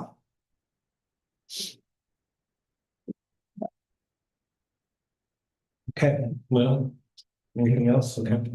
Well, I make a motion then to approve allowing the health department to use workforce development grant funding and unused line item funding to provide salaries to WIC staff until October 31st, 2025. I'll second. So moved and seconded to allow WIC staff in the health department to use workforce development grant funding and unused line item funding to provide salaries for WIC staff until I think 31st. All in favor? Aye. Funny that's all on Halloween. No. Well, thank you guys, and we'll be back every Monday and Thursday and keep you updated. Good luck. And if there's anything in between, just let us know. Okay. Sorry, I missed the call the other day. I forgot totally about. Oh, that's okay. Yeah, it was not surprising. So. Do I make a motion that we recess as the Board of County Health and reconvene as the Board of County Commission? And second, the moved and seconded to recess as the Board of Health and reconvene as the Board of County Commission. All in favor? Aye. Brittany and Hunter.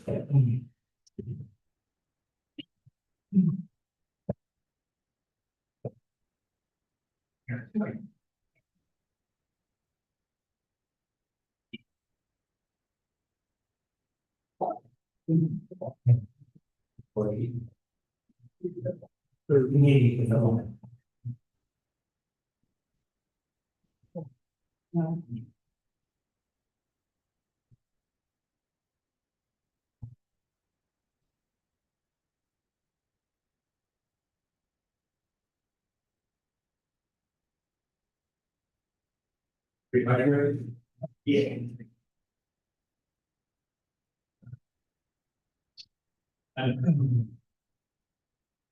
Maybe she's itching my eyes. The eyes are just dry This week for some reason. Or it goes from time to time, you know. Really not fun with swinging in actual fall weather. I don't know, it's supposed to be back up in the mid-80s by the end of the week. It's still cooling off at night. It is, yeah. It's, It just gets that for a couple, it isn't a little bit, you know. and the humidity's been kind of down, so. Yeah.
Yeah. And I'll try. You want to take the concerns.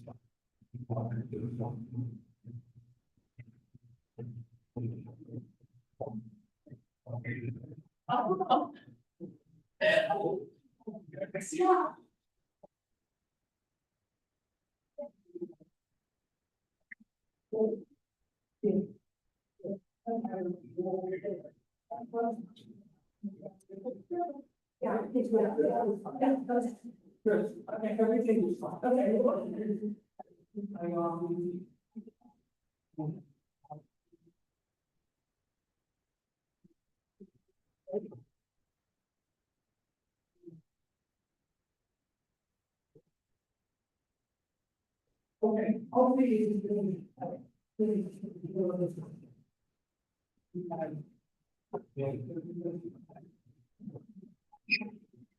Well, it's a lot of the question was, it's like, it was a top of this.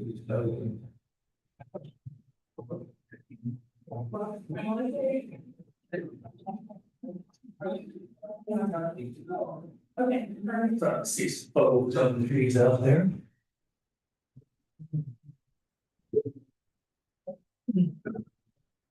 Oh, that's the last thing I dropped. They don't change colors. Yeah, you wake up one morning, it's just all laying on the ground, but they cut the tree down here at the into spring and so I gotta find a new way to know that we're officially fall. Yeah.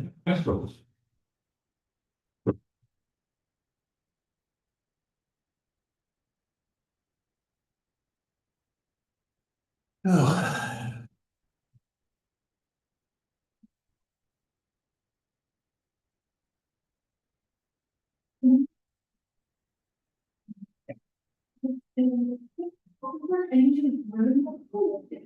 He's like that. And it's like box has all the way down the floor. Because that has my leg. And he's like that dog. What's as fast as this? Well, let's do it again. Let's do it.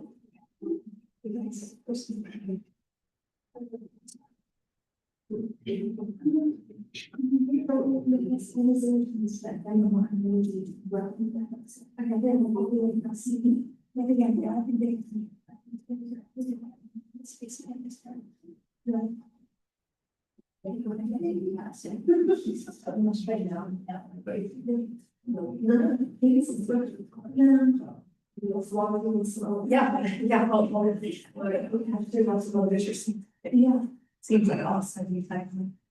Yeah, like just be. It's so long and yet from darkness, some sitting. It's just to keep. So don't touch the mouse. I washed my hands. It's fine, Corey. It's fine. My hands are clean now. Say it one more time so we all believe it. Yeah. When I don't believe my kids, I have to smell their hands. I'm like, I don't believe that you actually. We're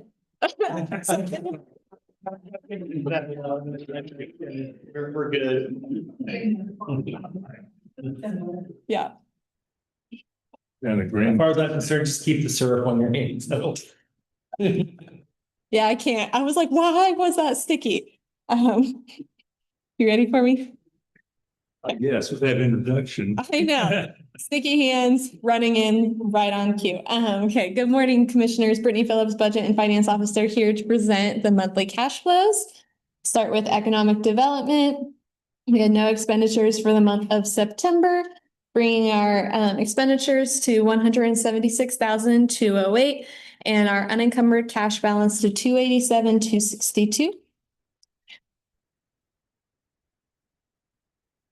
County building, we brought in $28,390, bringing our revenue to $403,676. We spent $25,588, bringing our expenditures to $184,401, and our unencumbered cash to $403,358. CIP, we brought in $262,394, bringing our revenue to $4,795,424. And our expenditures were $279,680, bringing our expenditures for the year to $2,179,808. And our unencumbered cash balance to $28,791,733. On list of projects. Okay, half-cent sales tax. We spent $16,052, bringing our unencumbered cash balance to $6,093,337. Our other sales tax, we brought in $237,062, bringing our unencumbered cash balance to $6,860,523. No expenditures. And then just an updated list of all the ARPA funds as well. Any questions? Is there any more information you guys want me to provide to you on these reports? No? Sometimes you have the totals for the ARPA. Oh, you want like Send them all. the front sheet? Yeah, but yeah. Yeah, there's- Sheet that you've added or sometimes. Okay, I'll make sure. I'll make sure to put that in next month. So sometimes I'm so focused on trying to bring it, like, not bring in the closed projects that we haven't spent anything else on, that I do miss that one, so I apologize. I'll make sure to include that. If you want, you can put syrup handprints and everything. Yeah, I mean, it'll be my kids, probably. Thanks for being extra care. Different definitions, sticky notes. Honey. I don't know how you guys come up with that one. No.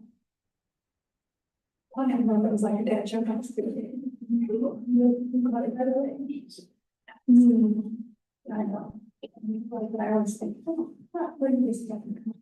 Yeah.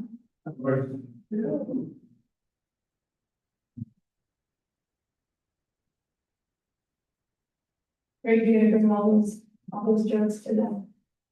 I need to work on some. We do, because we doesn't have a voice. Yeah. We need that jokester. Which reminds me. You know why the birds are the most nostalgic year in the month?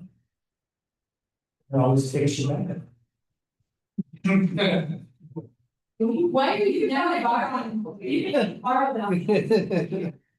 You can use it on Monday if you need to.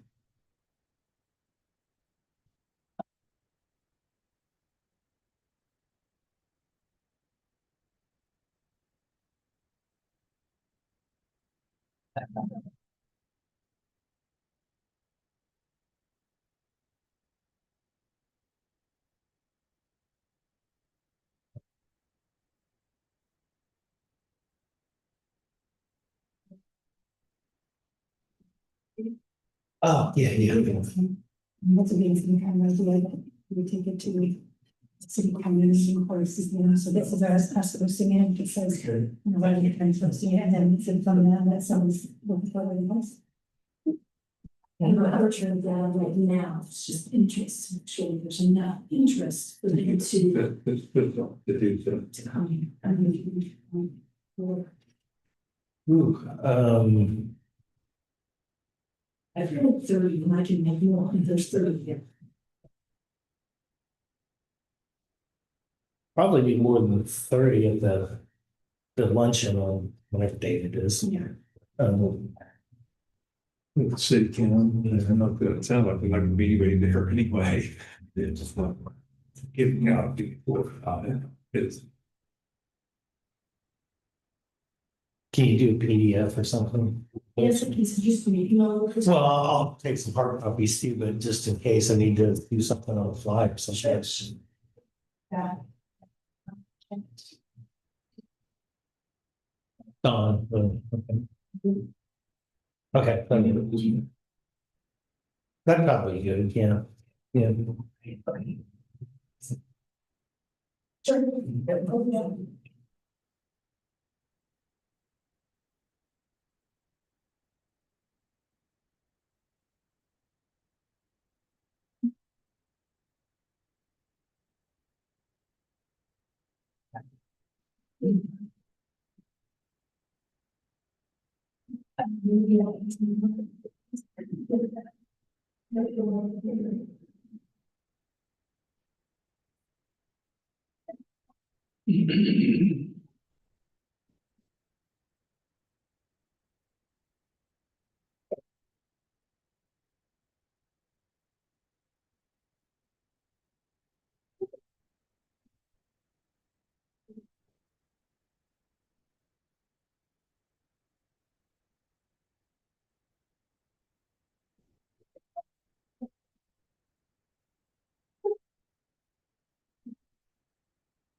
There's a dance off. No, not a dance off. No.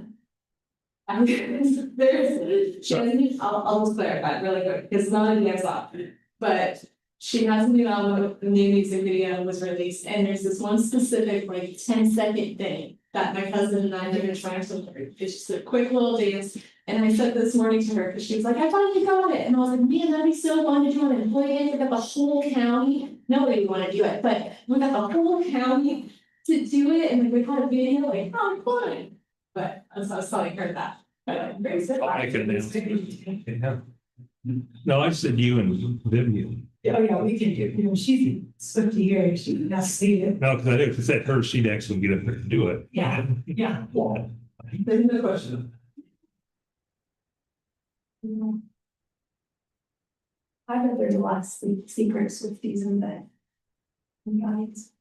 But there's one that I think people realize. Well, we definitely all heard her. Yeah, that's something. Unfortunately. Counselor's office would be around. I'm gonna teach you first. He's already a Chiefs fan, so you can leave him. Yeah, please. It was a rough week with football. Not for me. Yeah.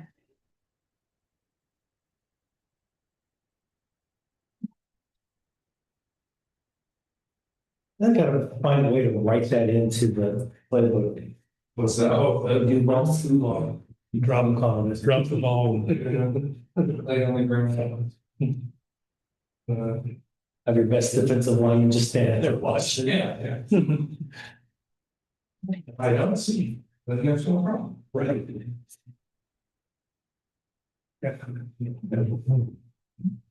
You're talking about the penalties. The worst one was on that kickoff, and he kicked it out of bounds and gave me the 40. I didn't know that's the 40. Yeah, I didn't either. I didn't realize that till Monday. Wasn't complaining about it, of course. There's so many freaking 12 fouls for everyone doing against it, just. That last one, that just gave him chance to keep going. Also, where there's that one, there was also the other foul, like you can't like double walk, you know, but no, that doesn't. I've changed so many rules on kickoffs. I mean, Yeah, kickoff, they've made some. it's no, just go, I mean. I made millions of dollars, you know, Those rules. they've got the best healthcare outside of Congress, and Congress doesn't do anything, obviously, so. Yeah. The kickoff out in the 40. How did he? I mean, he's been doing that for so long, but this year, it seems that. They're doing something totally different. Well, They're trying to plant it at certain parts of the field, so it requires what they call angling. And it's not working. It's I appreciate that, you know, it's not, it's like an automatic play, it's at least the business interest you, so give them that. Like it's. I'm going back to just the old school form of getting it out of the end zone, they could take it at the 25 or 30 yard line and just play it as is. Zangle, what was that guy's name? Oakland, it was so good. The punter. For Oakland, they had a punter, great guy. Oh, yeah. He could drop up wherever he needed. He was. He couldn't. That's why the Kickers Award's named after him. Yes, he was. He was long, none of them. Wherever he wanted it.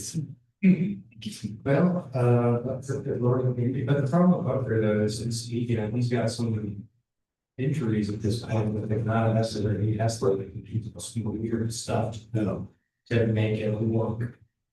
Or have to less work than hair. You're trying to do that in houses, or maybe Yes, maybe that, yeah.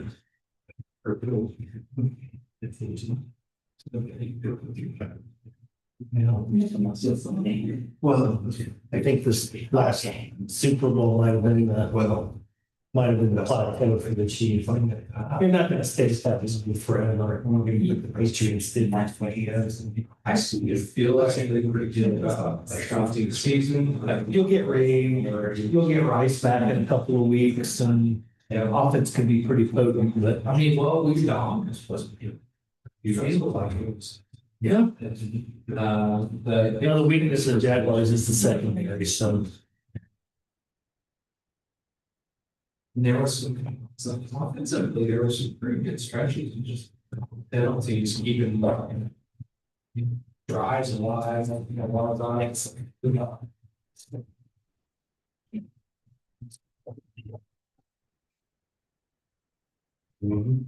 Oh, are we gonna have a couple of trucks tomorrow's homecoming? Okay. Go ahead. Oh, 1 minute loss. Okay. Which ones? Okay, I'd like to. You know where I. Well, half I don't think will be, but all right. And I can't, so I'm good. It's tomorrow. Oh, right. Tomorrow afternoon. So I think you have to show up at like 3:30 or something to line up. I think it's at 5, yeah. Right, yeah, right. I think I can figure that one out, yeah. I just didn't know if we were still doing that or not, and like, yeah, okay. Or if I'm there or not. I can't seem, I've got sent to me, I think about one, so. You want to, yeah. Sure, I'll give you space. And I'll stand on the back. I was gonna say that they just put you on the back. Yeah. That's all the insurance will. Yeah.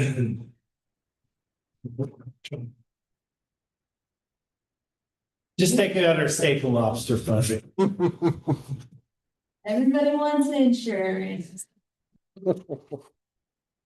There's fucking getting in there to actually get the damn.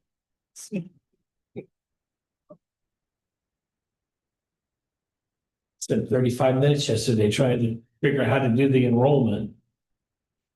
Oh, for health insurance? Yeah, I gave up. Ridiculous.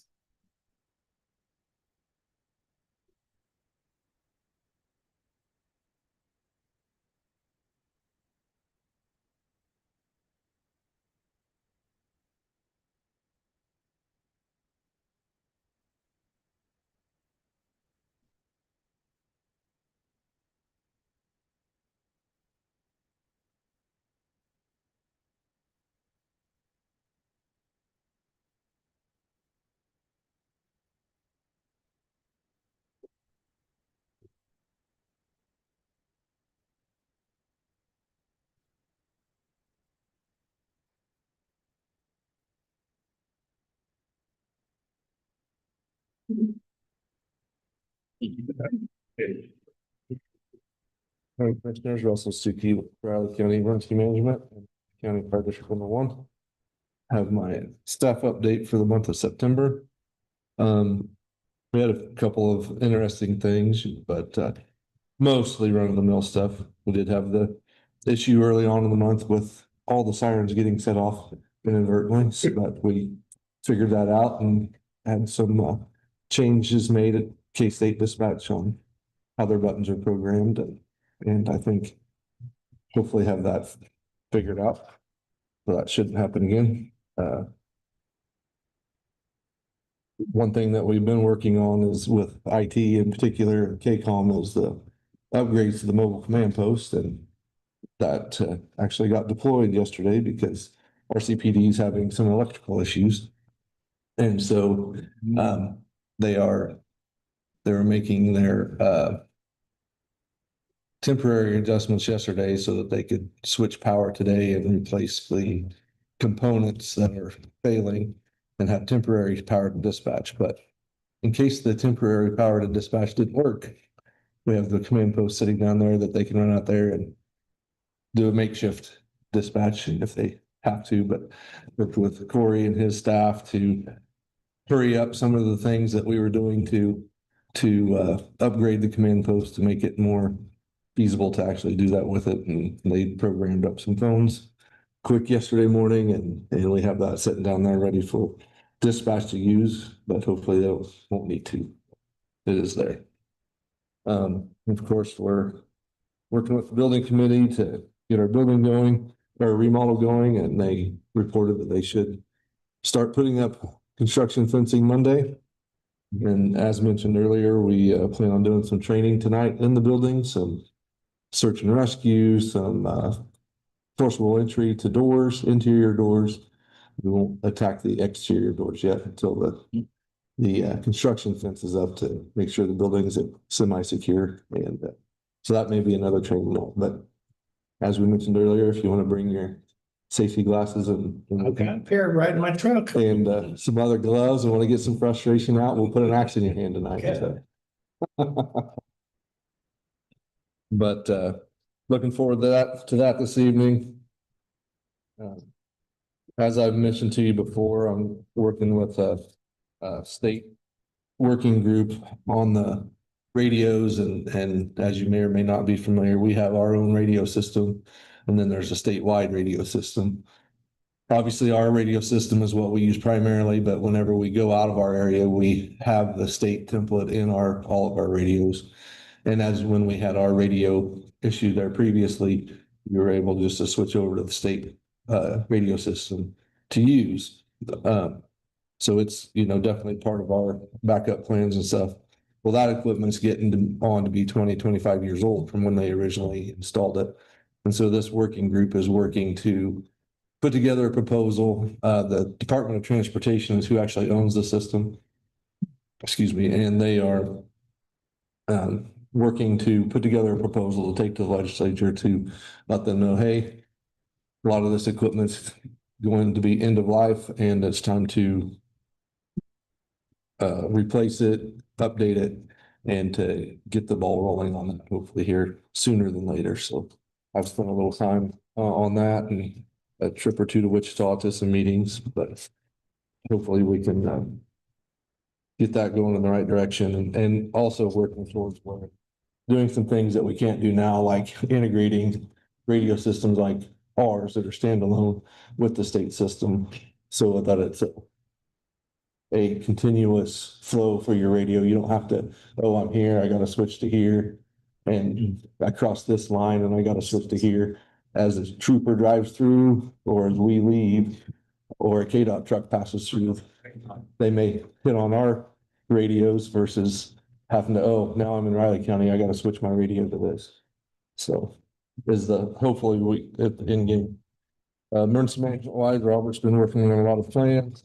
Lori's been working on the hazardous materials emergency planning grant to do our commodity flow study that I think we're supposed to do every 5 years, which we got a grant for, and that's pretty standard. So I think she wrapped that up at the end of the month. That was a multi-county project. As I said, Robert's been working on plans. He's met with all 3 school districts, getting their different plans and things updated.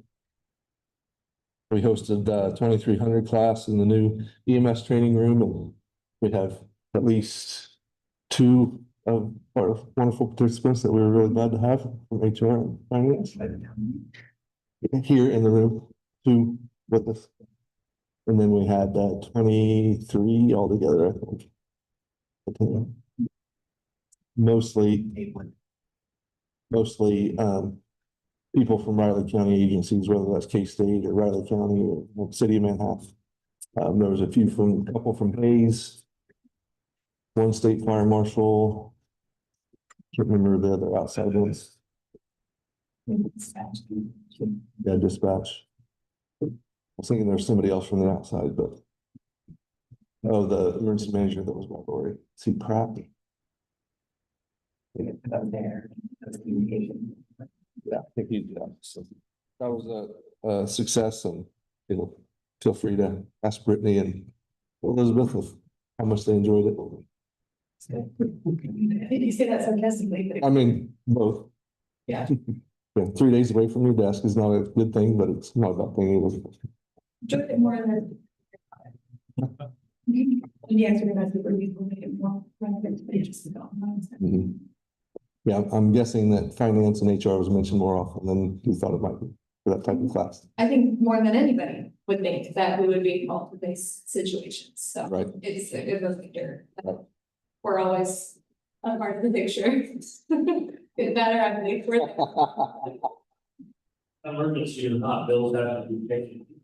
Exactly, Right. Always right. yeah, policies still have to be followed, and so, yeah, Didn't hear that in 93. yeah.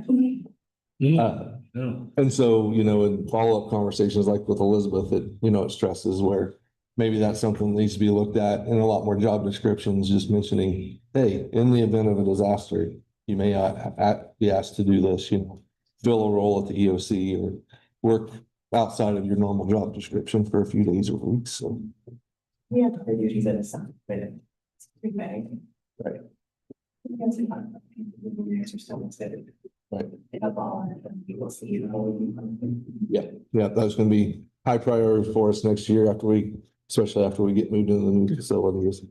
Have an exercise to test it out, test its systems out, and obviously for good training for our staff. So looking forward to that.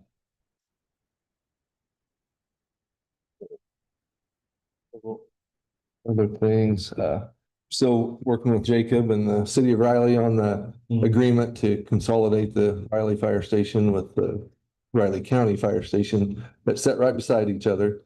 And just for anybody, you know, that's listening from Riley, to quell one rumor that I heard just yesterday was that there won't be a fire station left in the city of Riley. That is not true, not accurate. There will still be a fire station in Riley, just like there is now.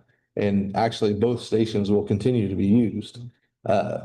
So there won't be any real noticeable change in operations other than the trucks will say Riley County Fire District #1 on all of them instead of just part of them now. So there won't be any tax increase based upon as a result of the merger. If anything, the citizens of Riley could see a small decrease in their city taxes, depending on what the city council chooses to do with the money they budgeted for fire protection. So hopefully in the next couple of weeks, maybe we get that.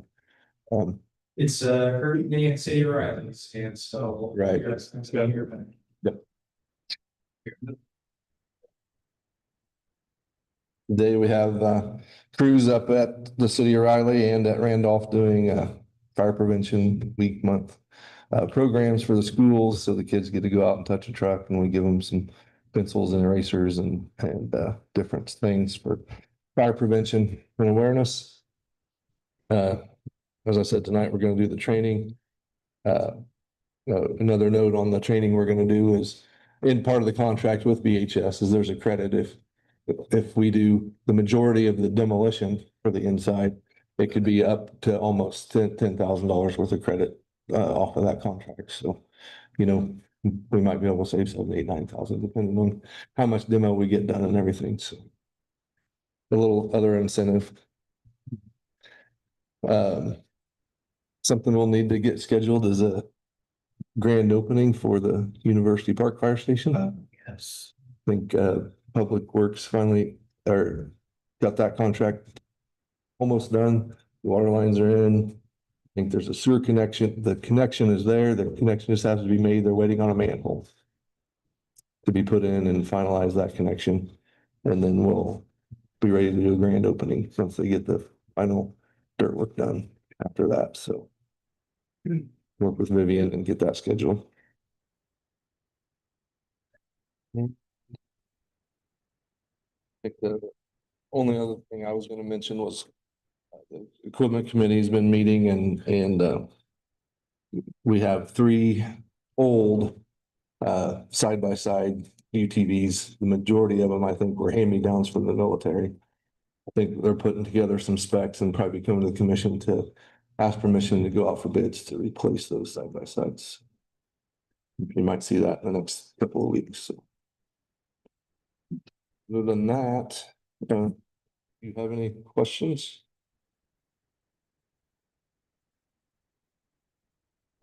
All right. The run reports and fairly normal stuff. Thing you probably will notice maybe in the near future is the station 105, which is the county station in the city of Riley. You'll see its run volume tick up just a little bit compared to what it has been because there'll be some runs, a few more runs that the city used to go on. We'll be officially taking now Thanks. I know,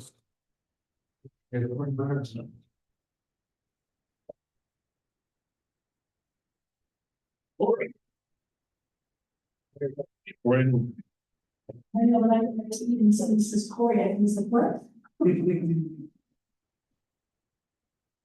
Imagine being gone at the grocery store. Oh, yeah.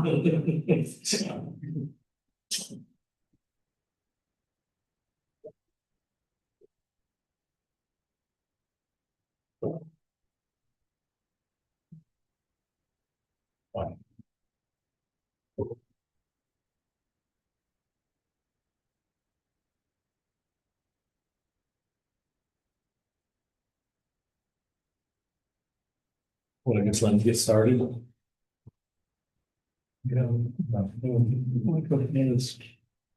You go get started if you want, Corey. That's a great idea. Yeah. Well, you got pressing things to do. Yes. We're gonna come here to look at, bring some pieces up on the screen as well.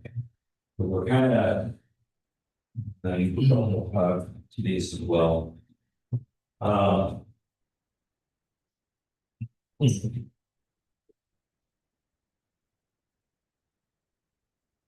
course, what we're bringing to you today is so that we get some final decisions made on what you guys want to go with as far as color patterns in regards to the remodel downtown.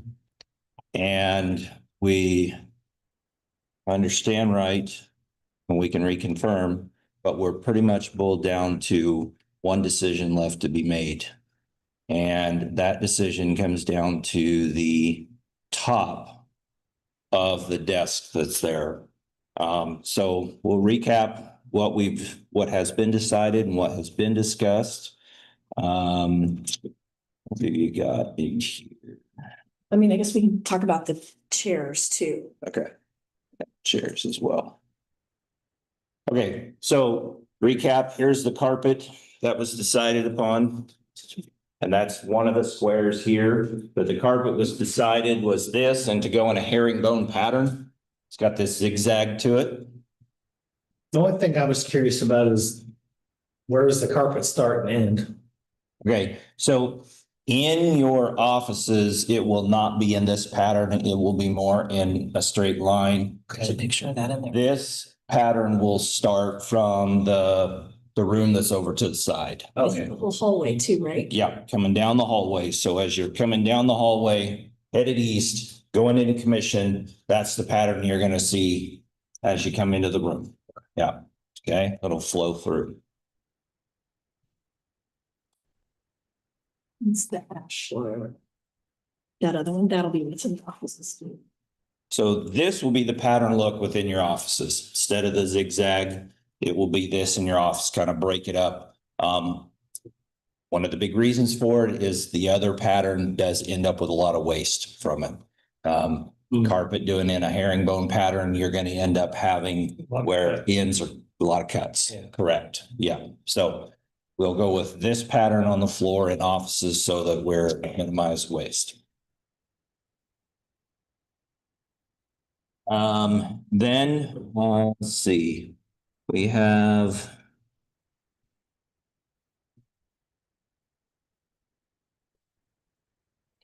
what we're showing here is there was the option to have some chairs without arms. All these have arms. All of the, yeah. So in this picture, everything has an arm. We've always had chairs with arms. You should do that. We got pictures and layouts that didn't have arms, and I'm gonna be honest, it looked kind of funny. Yeah. And Mr. Foki agreed with that. She came out and looked and she agreed that we should just, her opinion was just arms. Yeah. Yeah. We are using a 20-inch chair, which is a little bit bigger than going with the standard 18-inch chair. That's what these are. So we're matching the chair width. So the next chair would be going to a 30-inch, which looks like a love seat. So I mean, it's just something about it is, I mean, you know, so About this, that, you said there's, and the issue is people can't fit into the policy chairs of arm, and it's not necessarily large people, because it's RCPD, fire. It's over. You know, they can't fit in to this area, and so, you know, as far as like people concerned, I know the look is really nice, but as far as people are concerned, I would suggest the mixture check that. No. I'm gonna go with arms.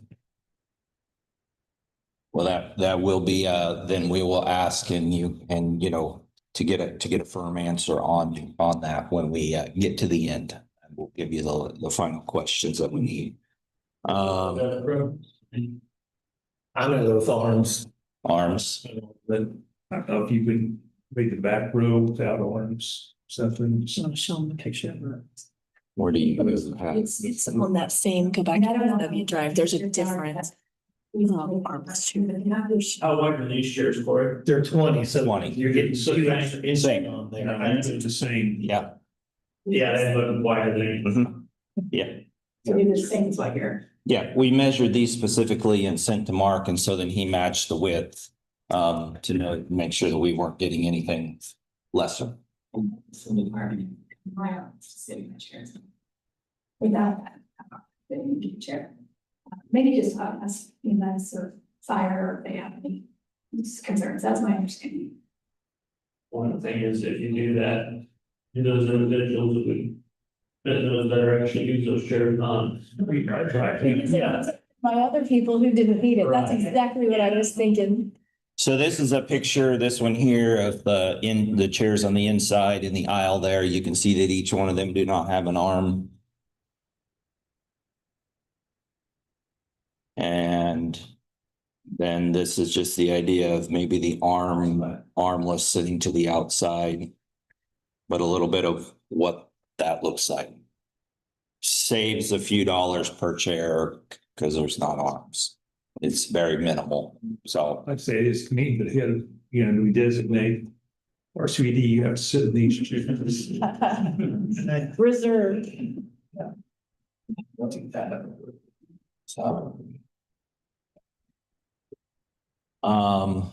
So floor, chairs, and then we get into the desk itself. So that top one is that's just all wood. Locked. All right, so now we get into the big decision that we need. Everybody was decided upon what I'll call the wood look, the bottom, that color has been brought forth for, but it's what to do on the top. What top do you want? Commissioner Folke has wanted a different top, doesn't match. That's been her preference that she's brought forth. And so we have some different looks of what those tops are. They're also in the pictures that I laid there in front of you as well. A contrasting look. Quick question on the size of the desk. Yes. Space in front of it. What's that size? 4 feet. For everyone, but just in this rendition, that side where the foot of the looks small, and I definitely have to have what I have. Yeah, and we can adjust that and where the seating is, or if we really want it to be at even instead of we still have that flexibility, but it's based on. The concern of the old one is the uneven. Yeah, the lower has. Yeah. So it's based on if 4 feet of working space from line to line. Is what we're trying to make sure and accomplish. So I will make sure of that and double check. But what we're down to is what you would like to do as the top. Keep it matching. It will not affect the podium. The podium is going to stay, all parts of it are going to stay the finish that would match the base of what you have here. And this base will also be what's out here with the chairs, the wood on the chairs as well. But what would you like to do as a top? I'm indifferent. We can do whatever with the top. I don't. I like slate. is that what you said that way is? The slate, yeah. Okay, well, Commissioner Foki likes the marble look. And I will tell you, I don't know if it matters, but this is a little bit more expensive to go with this one. And then this, do you want to show a picture of the slate up there? Which, Slate gray. yeah, Okay. Yeah. so that's kind of what that one will look like. I like that.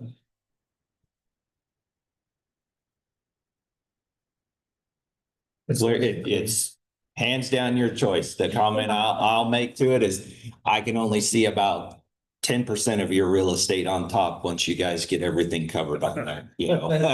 I mean, you get your calendars and your files and, you know, and so forth, you know, that's it. We're down to that decision. And we would be interested and would like, as Lori said, you heard what Commissioner Foki's preference was. You guys decide. It's 10 weeks to get this built. And so to get started it's 10 weeks. The window project is currently now, we'll be moving the counselor's office on the 14th. So they'll be starting on those last 4 windows on that. Manco is almost completely caught back up with the other 72 windows and getting them finished and so forth. So construction can begin pretty quick. Okay. So Slate. Yeah. Yeah. You want to. slate, like we're shown there. Okay. Okay, so slate, and what did we decide? Did we decide on chairs? Okay. So the next course, all arms. Okay. All arms on the chairs. Slate top, all arms, herringbone throughout the main, not in the offices. And then, Okay. are you okay with the paint?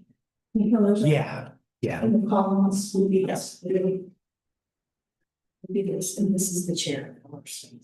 Oh, okay. I was wondering about that. Yeah, okay. Yeah. Yeah, that's nice. Oh, yes. Yeah. The chair color there. Looks almost white.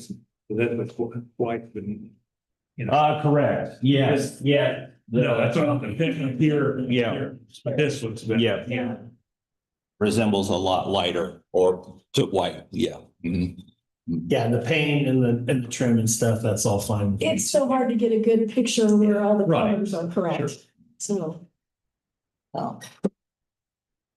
Oh, that's. It is.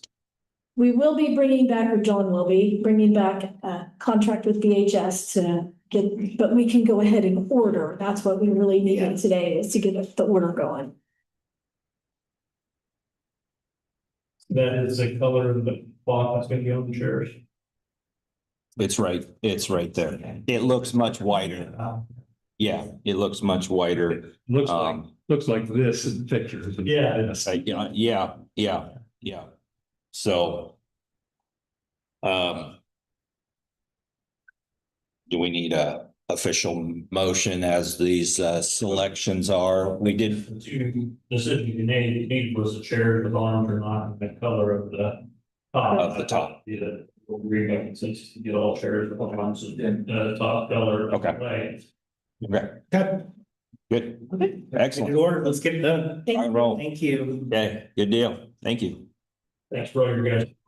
Yeah. You bet. Yeah. Yeah, that's. Like easy. Oh, no, you're good. I'm just a visual person, so everybody else should. I guess that's how it's gonna have to be then. Okay.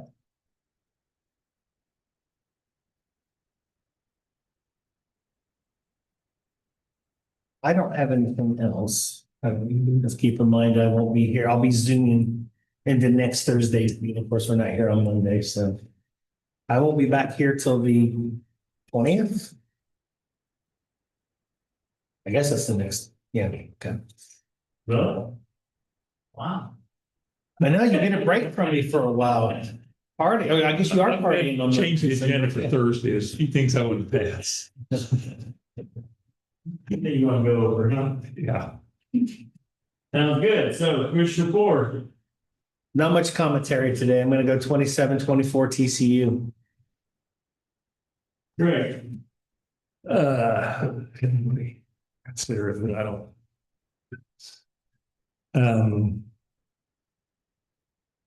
Look at that. 35-17 TCU. Just don't see it happen. 34-28 cats. You're holding short. I gotta put it somewhere. Right now, Chiefs. And we got the same score as last week, 35-31 cats. Volker, oh, sure. I'll go 34-24. Wow. Yeah. Nice mixture. Sorry. You know, at least last game, it looked like they didn't play football, so you get a little faith that. I think TCU's better than we think they are, so. I don't think I heard today number 7, 10. Passing, yeah, number 10 passer. In the nation. The lost their best offensive lineman, but we lost our best defense pressure. Yeah. Line guy, so I figured that's a wash. Hope home field helps us. That's all I can say. Agreed. I hope I'm wrong. And we continue to improve. We're other teams I think we've seen where they're bad, but we have improved last couple. Yeah, I just hope we can. That's why we play the games. Exactly. Yep. Okay, well, if there's nothing else. I'll go ahead and make a motion that we adjourn the October 9th meeting of the Riley County Commission. Second, the moved and seconded to adjourn the October 9th meeting of the Riley County Commission. All in favor? Aye.